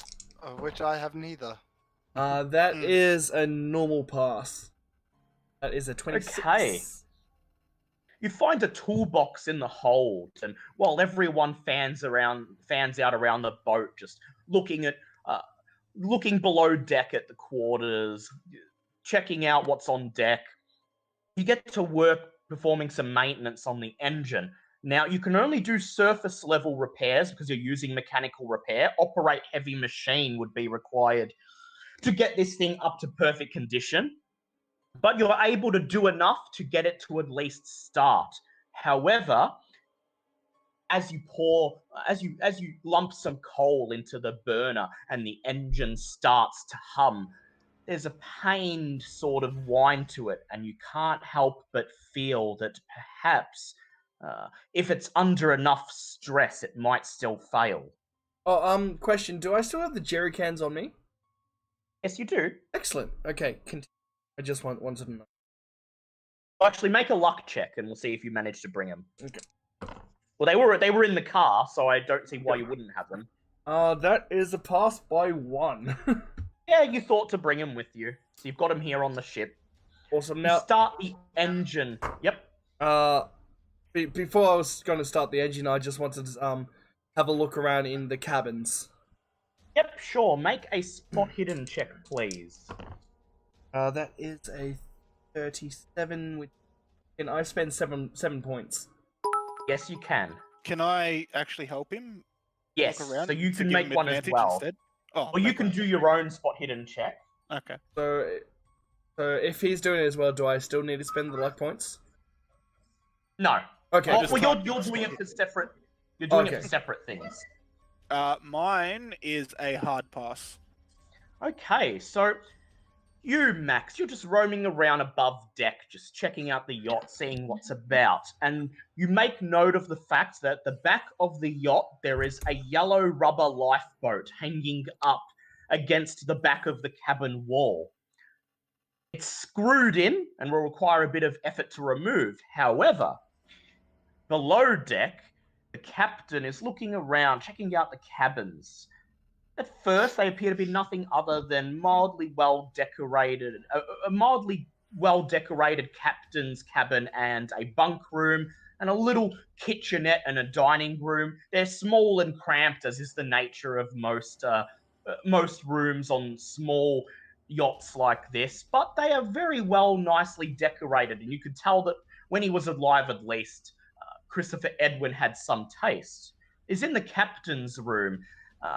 in a drawer in the bedside table that you find a tiny screwdriver designed specifically to loosen the bolts on the lifeboat. Ah, how convenient.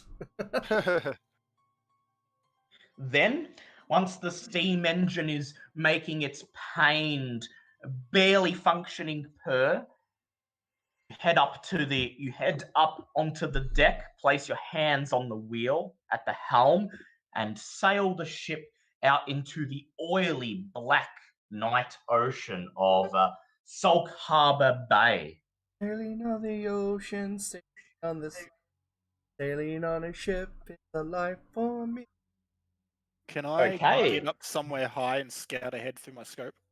Yes, you can, and I would like the captain to please roll an appearance check. Hey, I was just doing that for fun, but okay. I know, but Don't get to do it very often. I do not. My appearance. That is a 23, which is a hard pass. ooh, okay. So everyone gains 1d3 San for the rousing sea shanty. Oh, yay! Your spirits, even as the ocean below you that the boat. And that was a 3. Excellent. Oh, we get it. We do Right. our own ones, right? Yeah. The captain sings heartily. His voice. Hey, I got 3 back. Oh, fuck both of y'all. Hey, I need it for my. That's my. No, That's true. coming back. That's true. The captain sings heartily a sea shanty as he pilots the ship. His fake, hearty voice doing its best to disguise the fear he feels deep down, and your spirits are somewhat raised as the ship makes its way over an ocean that more resembles an endless void of blackness than water, as you hear no sounds other than the waves caressing the side of the boat and the cold wind buffeting your bodies, as there is no light other than the lanterns on deck and the twinkles of the stars above. If you're going to do anything to Vera, this is the time. So the rooms looked fine, didn't they? Yes. I give a bit of a nod down to the others, and we start escorting her down to the captain's cabin. I guess I'm still left on top because someone needs to steer this bird. That's true. Oh, and Why escort her? Why don't you just knock her out on deck and carry her down there? and also I passed the screwdriver to Remy. Yes. Well, we can do that as well, but I just start walking away as if nothing's wrong. You ask her for And you help in the nod to cabin, that. and I'll come up behind her and knock her out. Very Yeah. well. I You approach hold Vera. on 1 second, I sorry. go and say, One second. Who's gonna knock her out? I will. Max is. All right, I pass Mac my blackjack. Yes. I was just gonna hit her with the butt of my gun. Yeah, but I mean, that'd do it. the blackjack would do probably less. Well, Charlie taught you how to pistol whip people, Max, so you'll be fine. Okay. Yeah. so You I approach go up to Edward. Vera and say, well, if you're looking for a scoop, there might be something that could assist you in the captain's quarters. They're this way.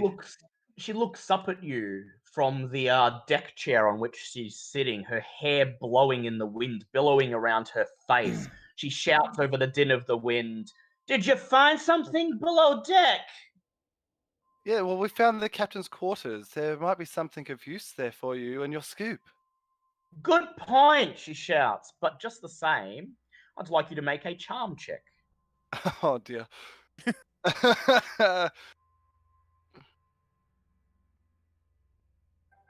Ooh, that is. Hang on, where's my? That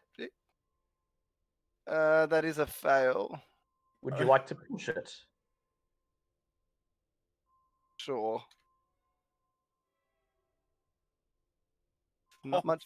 That's fuck. still a fail. All right. She says, on the other hand, you are the ones who've been doing all the investigating, and I quote, as you said before, you'll give me any information you find. Can I stealth up behind her and pistol whip her with my gun? Yes, please make a stealth check.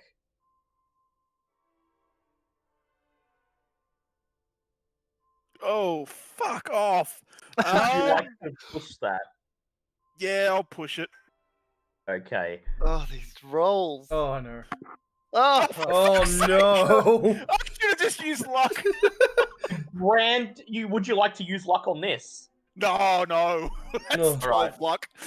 well, 12 luck is a 12 get- luck is a reasonable spend. You know what? Yeah, fuck it. Yeah. Yeah. I'll use 12 luck. That's, Brandish your rifle, 30, and as she talks to Edward, she pulls her white coat tighter around her body to block out the wind. Over the sound of the wind and the waves, she does not hear you. You raise your rifle and make a fighting brawl check, please. Oh, fuck. She just returns to you. I'm gonna kick your ass, boy. That's a. oh wow. That's a. Wow. That's a Oh god. extreme pass. Dream. Just Get get an really extreme loud with pass. that. Okay, you're not gonna kill her. I just wanted to make you roll it so you can be paranoid.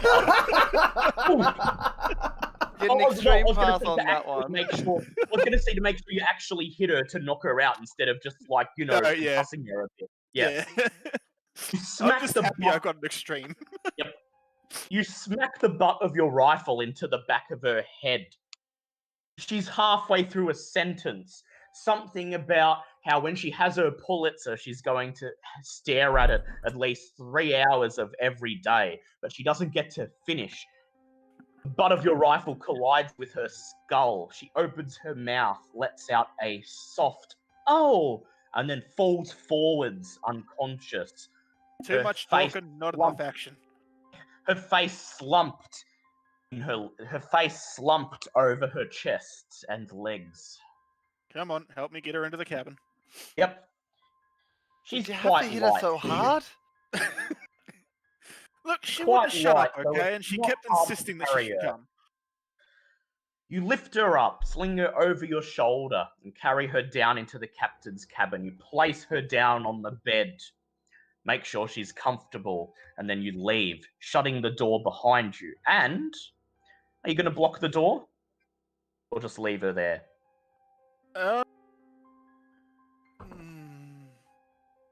I asked. What's Smithy's character? Sorry, I don't know. Edward. I asked Edward, how likely do you think this thing is to sink? Well, the captain has his ways with things. Oh my. I mean, he's got it running, yes, but I think maybe we should just leave it unblocked. That'd probably be a good idea, just in case. Yeah. Okay, so you're just going to leave her on the bed, leave the door accessible, so at least if you need to get her out, you can. Yeah. Leave her in the captain's cabin on the bow of the ship below deck, and then you head up to the deck, back into the cold night air. And then I try Okay. to find somewhere high to scout out in front of us. Yep. You climb up onto the roof of the yacht, and you scout out, and you see the outline of the lighthouse on the horizon. You shout down to the captain where it is. Captain, make a navigate check with advantage, please. I certainly can, because you act so nicely.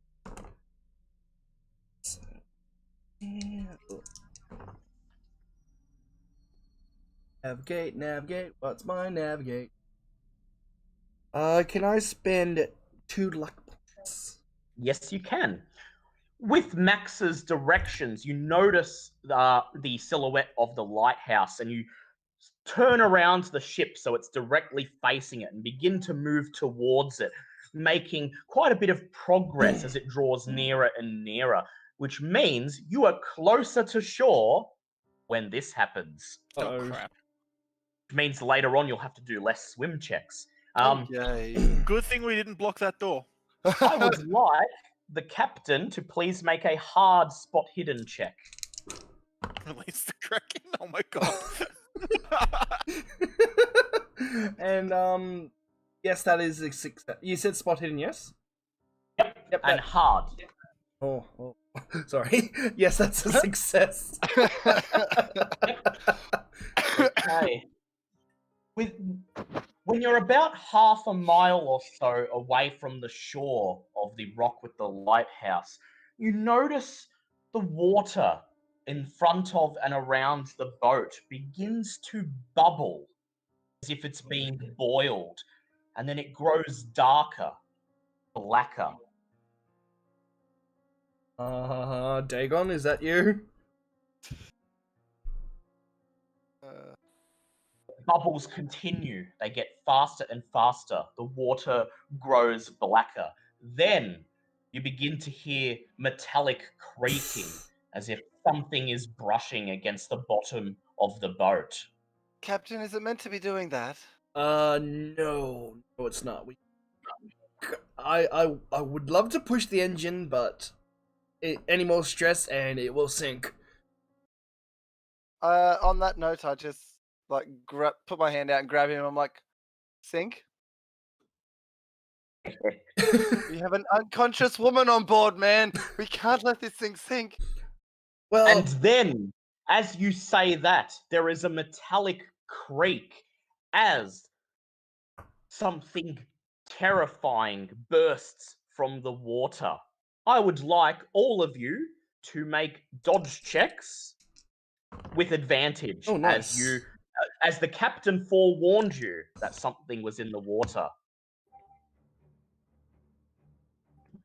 Ooh, that's a hard pass.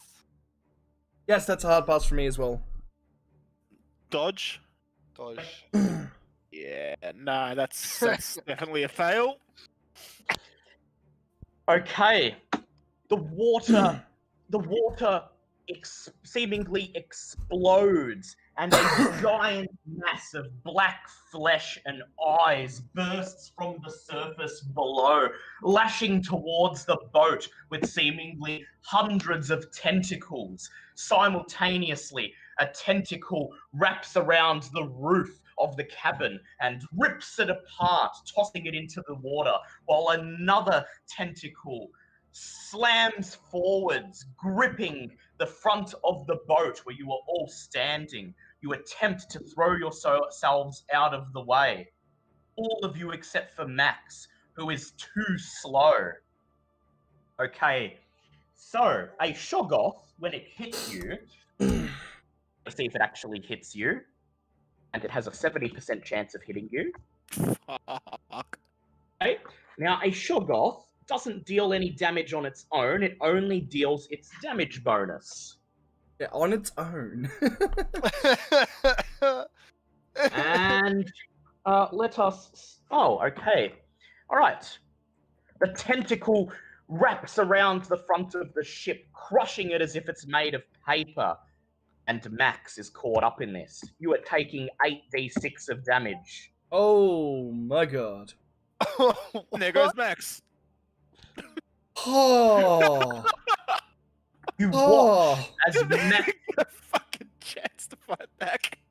Watch as Max is crushed before you, ground away like dirt under the Shoggoth's tentacle as it grips around the boat.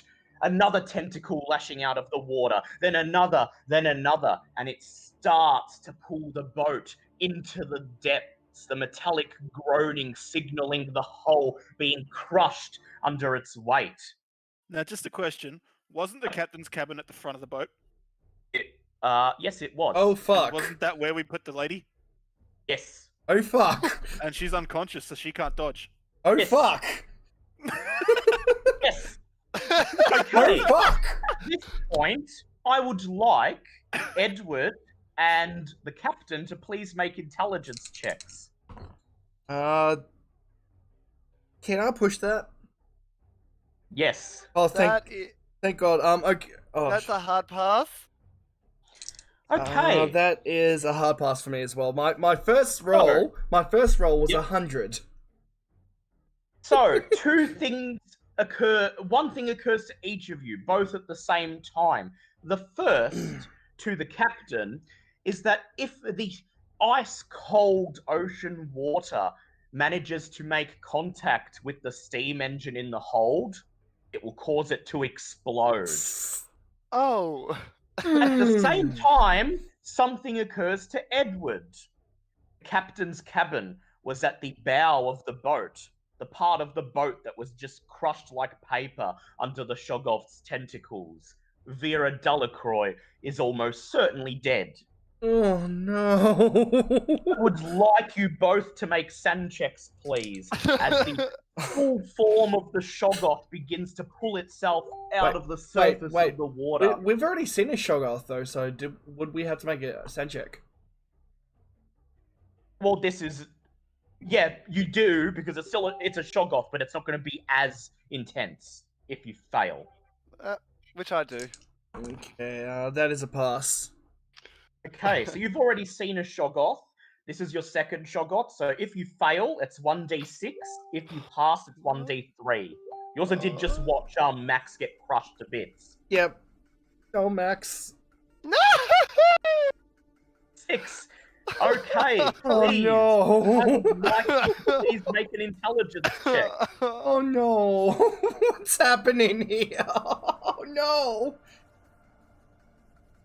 That's a pass. Oh no. Pass. Temporary insanity. You're seeing what happens, Remy. Okay. You have gone temporarily insane, Edward, and against all logic, against any sense of better judgment, you raise your musket and fire it at the Shoggoth. Make a firearms check, please.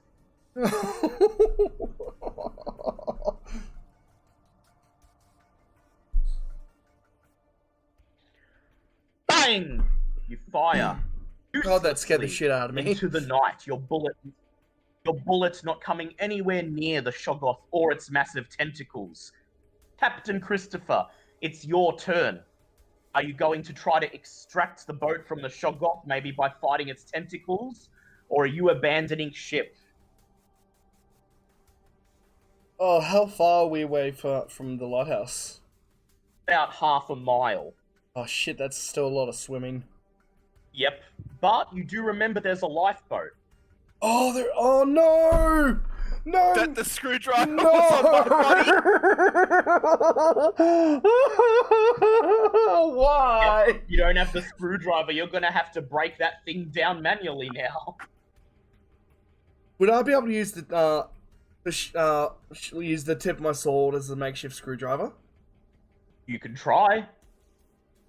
Okay, because if we stay on the boat, it's going to explode. We had to try the lifeboats. Yep. Alright, so you're going to rush across the deck towards the lifeboat. Make a dodge check, please. Oh, that's a 4. Fuck yes. That's a 4. One of the Shoggoth's tentacles slams down towards you. You dodge out of the way and it crashes into the deck, splintering you with bits of wood. You reach the back of the cabin. You see the yellow lifeboat. It's there, taunting you.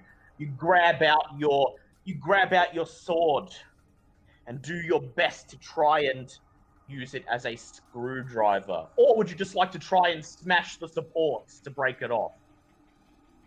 It'll probably be better trying to smash it, I guess.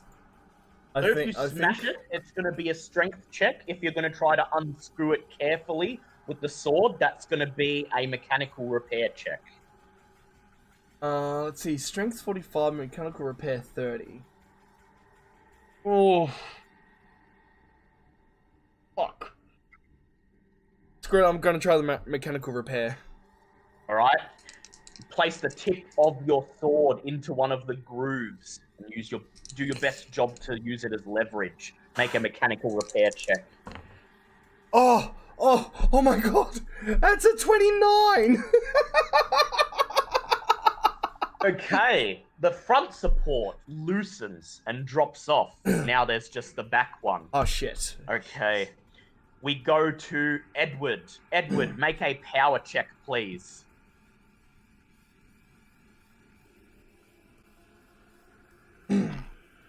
Nope. Okay. You duck down in the ruins of the front cabin and begin reloading your gun against all logic. Meanwhile, the Shoggoth swipes at you with a tentacle. Make a dodge check, please.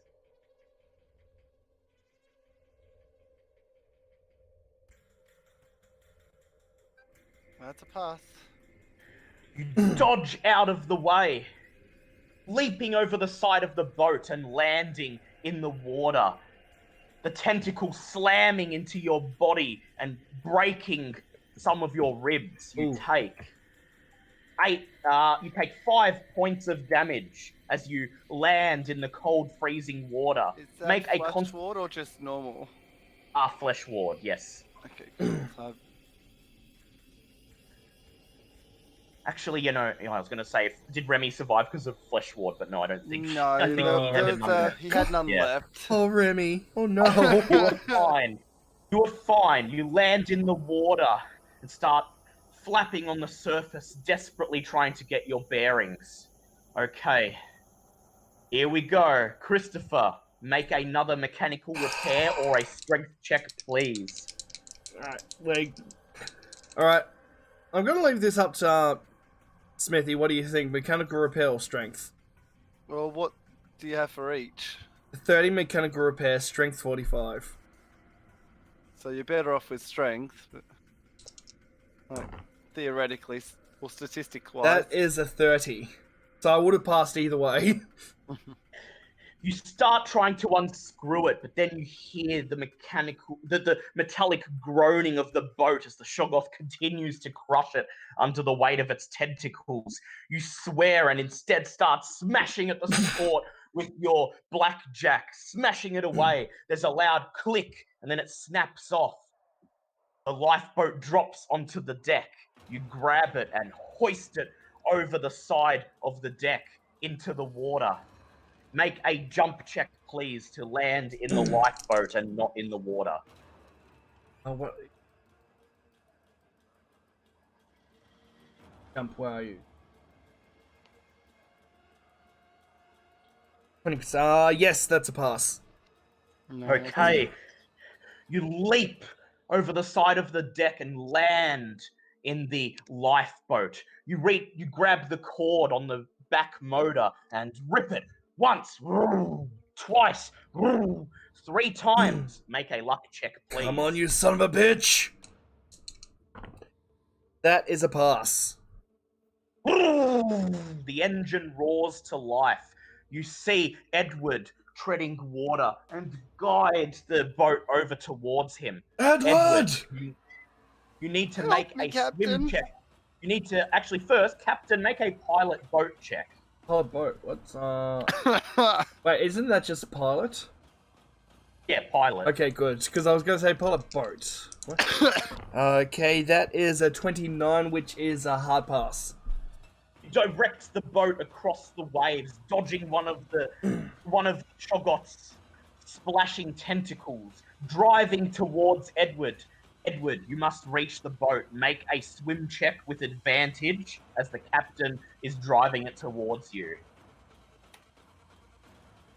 Oh no! Can be pushed. It can be pushed. Oh, Both of them can be no. pushed. It's advantage. What's swim 20%? No. That's okay. You try to swim towards it, but you're buffeted by the waves. And then, as one of the tentacles splashes into the water, you're jiggled around in the drink, and you sink under the surface. Captain, you must make a pilot check at disadvantage to catch him Yep, okay. before he goes under. 6. And is... Oh! Each your lucky day. First roll 16. Second roll 7. Oh. The boat tears through the waves until you see him sinking below the surface. You grab him by the hand and help him up into the boat. Edward collapses at the bottom of the boat, breathing heavily. But the Shoggoth is not done with you. It notices the yellow lifeboat there in the water. It begins to thrash its tentacles as it moves its black mass towards you. It is time to make another pilot boat check, please. Just normal? It's normal. Okay, good. That is a 24, which is a hard success. Thick black tentacle bears down towards you. You swerve the boat over out of the way. The tentacle splashes into the water, and a shockwave goes out across the ocean. The lifeboat nearly capsizes, but you manage to hold on, tearing away from the Shoggoth. You look behind you. The Shoggoth has embraced the fair lady, its tentacles wrapped around it, and, satisfied with the morsels of food that it will find inside, it descends down into the inky blackness with the remains of the boat. Oh god. There is silence for a few seconds, and then boom! The steam engine explodes, taking the boat and the Shoggoth with it.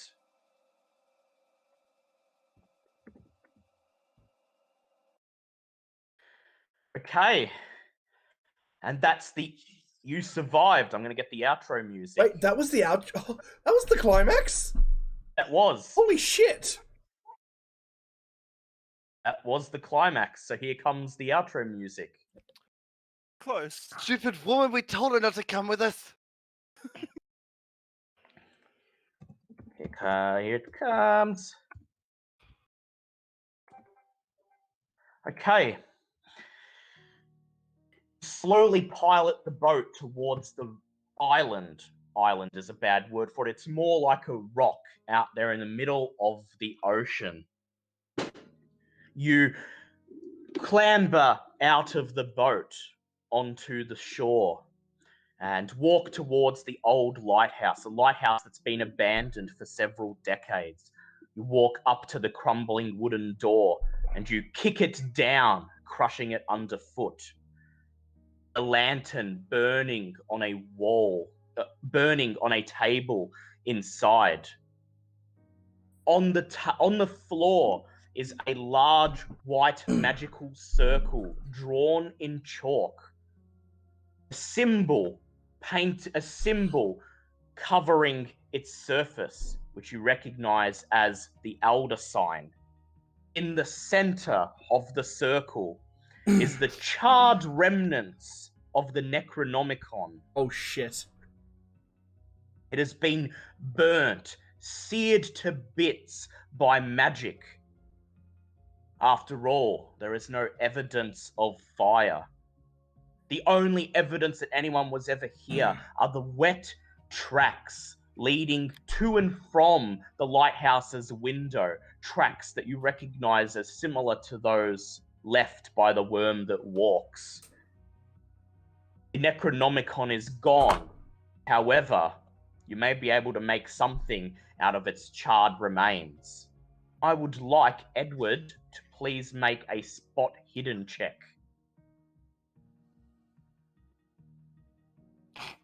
Can that be pushed? It can be. Oh, that's much better. I think that's a hard pass. You sink to your knees and pick up the charred remnants of the book. You feel two things. Relief that this terrible book, this thing that's been a burden on you for so many months now, plaguing you with nightmares, is finally gone. But at the same time, sadness, as if you've lost a crutch that was holding you upright in this world of madness that you've been drawn into. You flip through the charred pages, almost all of them completely illegible, the words burnt away, save for a few. Please make an Arabic check. Arabic. Okay.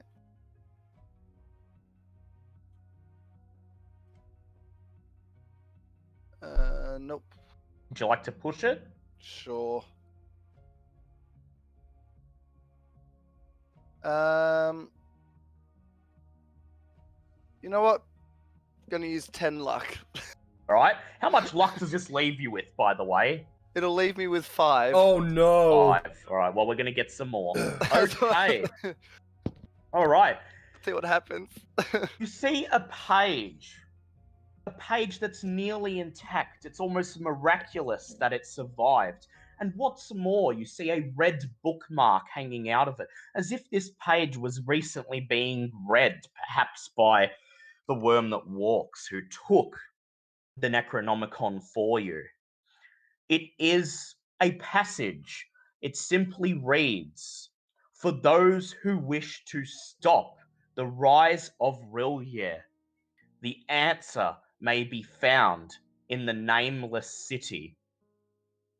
Painted on the page is a rough map of what appears to be the country of Yemen. In the middle of a nameless desert far away from civilization, there is a marker. It simply reads Irem. It appears that you have your next destination. I'd like you both to make intelligence checks.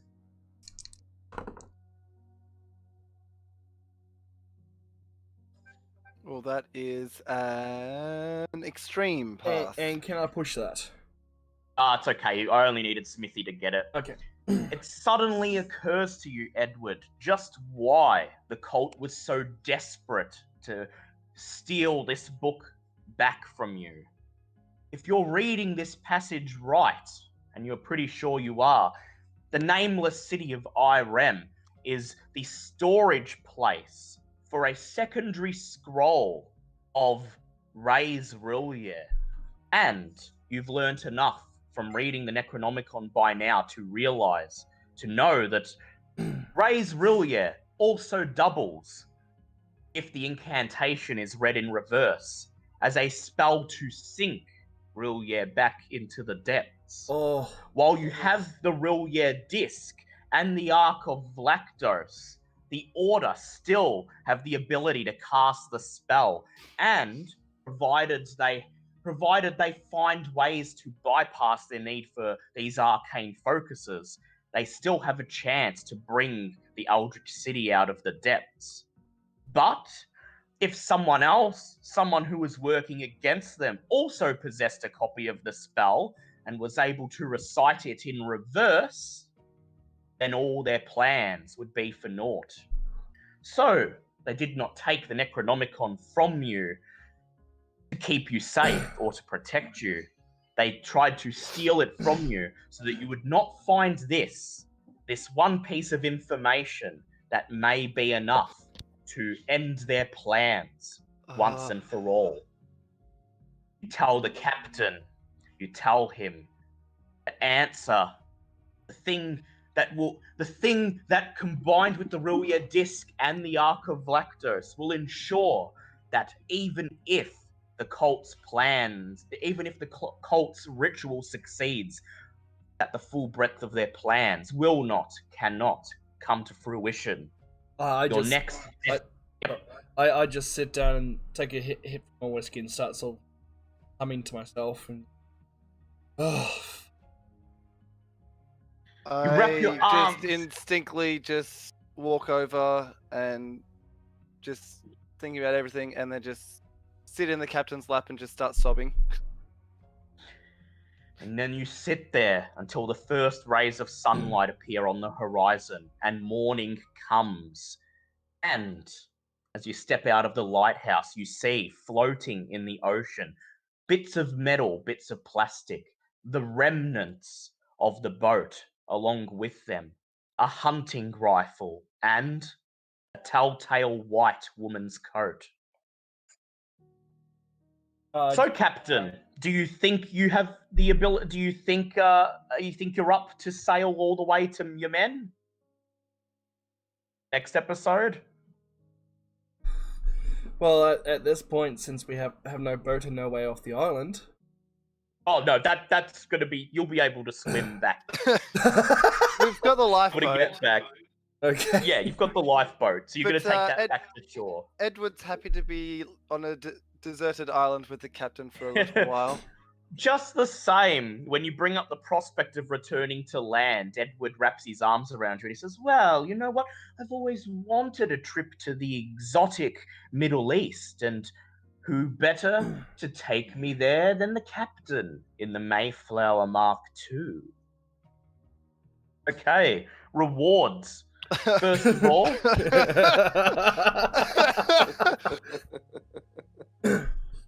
First of all, For the death of Vera Delacroix, you each lose 1d6 san, not UM1, because luckily, Fat Man got knocked out at the start of the session and is in What hospital. the hell? I thought he died. No, he didn't die. He got slashed, was down to 2 HP, then passed out, and so they put him in the hospital before they went to the next section. So he's going to be back next episode. Oh my god, he is Yeah. to the line. What the hell? Yeah, he survived with 2 health. Yeah, I stabilized you. Yep. So for the death of Vera Delacroix, 1d6. For failing to recover the Necronomicon intact, you lose another 1d6. Oh, God. Shit. Archie, shut your whole mouth. However, for exposing the true identity of the worm who walks and managing to survive his numerous death traps, you each gain 1d10 san. Oh, I Thanks, can't. big I boy. can't gain any more. Well, I'm sitting on 5 sanity right now. You just lost 2d6 san. How could you be at max? Oh, because I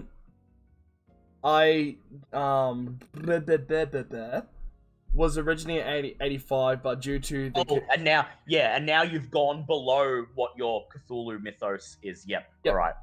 Yep. So 1d10. So how much are you going to get from that, Edward? 3. Lovely. How much san have you got left, Smithy? 8. 8. Okay. I'm in so much trouble. We've got 8 san. Oh, I will give you. Yeah, actually, no. You're gonna. I'll let you put it up to 10, so you get a minimum of 5 from that roll. You've got 10 san left. Now, luck checks, please. I tell you what.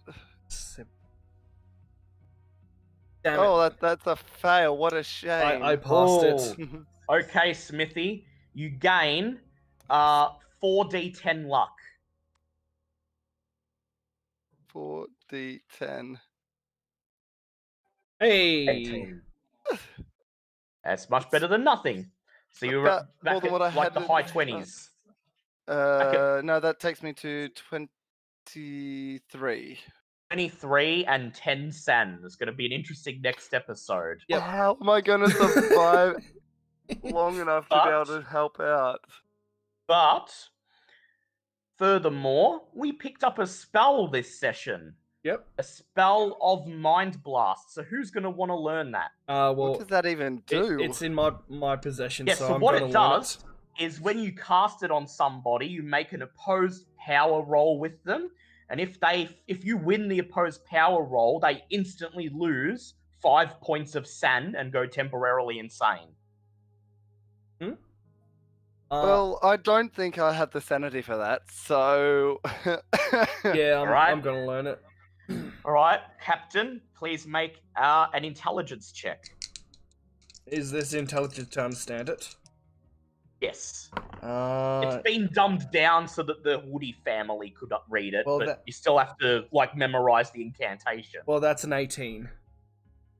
Okay, so you have learned the spell Mind Blast. All right, the two of you, you do not actually you gain only if you want to 1d3 Cthulhu Mythos points. No skill points. I'll give you and 5 skill points. Might as well. I may as well take that one Cthulhu Mythos. Yep. So Good. Liam, you gain 5 skill points, and Smithy, you gain 10 because you've been around not as long as him. Yep. I'm now up to 80 fighting brawl. Lovely. I don't even know what's going to be useful now that... Well, that concludes this. That concludes this episode 7 of Shadows of Yog-Sothoth. Remy, what did you think of your first Call of Cthulhu? The dodge stat is bullshit. Uh, I failed a dodge, and that was the end of my character, who was doing Yeah. so well. Yep. Yeah, been putting One points into failed my roll's dice. enough to kill you. Yep. Jesus Christ, that was fun though.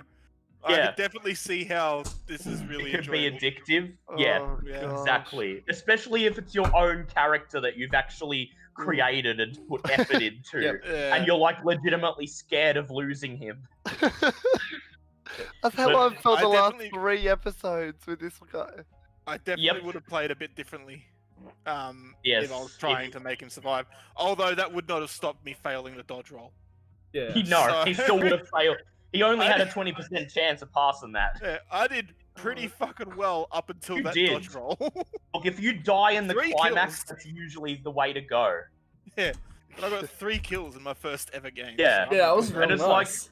I could see you like thinking, yeah, you're doing well because you've taken some kills and you've made some kills and you haven't taken a lot of damage. But it's like, Yeah, no, but a Shoggoth the entire feels that time- much. The entire time Yeah. I was just sitting there going, don't think about that you're getting hopeful. Don't get hopeful. Don't get hopeful. You Yeah. know Yeah, it's going to go bad. You sit there Yeah. and just think, how long until this character's dead? Yeah, it was like, Do you see how after the Shoggoth killed you, things very nearly went to shit for everyone? yeah. That's what happens in this game. It's like it's all completely fine. You think you prepared for everything, and then there's like one thing, and suddenly everything collapses and goes to shit. Mm-hmm. And that's Yep. the way the cookie crumbles. That's the way the cookie Yeah, crumbles. But I have I- a short epilogue before we end the stream. Oh, sorry. So, in you can still you can still talk M2, but in a ward in Portland General Hospital, Dan Blythe lies snoring blissfully away in his hospital bed. He's not aware of the shadow drawing closer to him. He does not awaken when an emaciated, corpse-like figure steps out and surveys him on the bedside. And he does even does not wake when the worm that walks smiles, twists what passes for its mouth into a facsimile of a grin, and says, "The worm that walks evidently needs help, and you, my friend, are mine." The worm that walks leans over Dan's huge mass and touches its lips to his ear. That's our epilogue. Oh, what? I Really? Oh, don't know.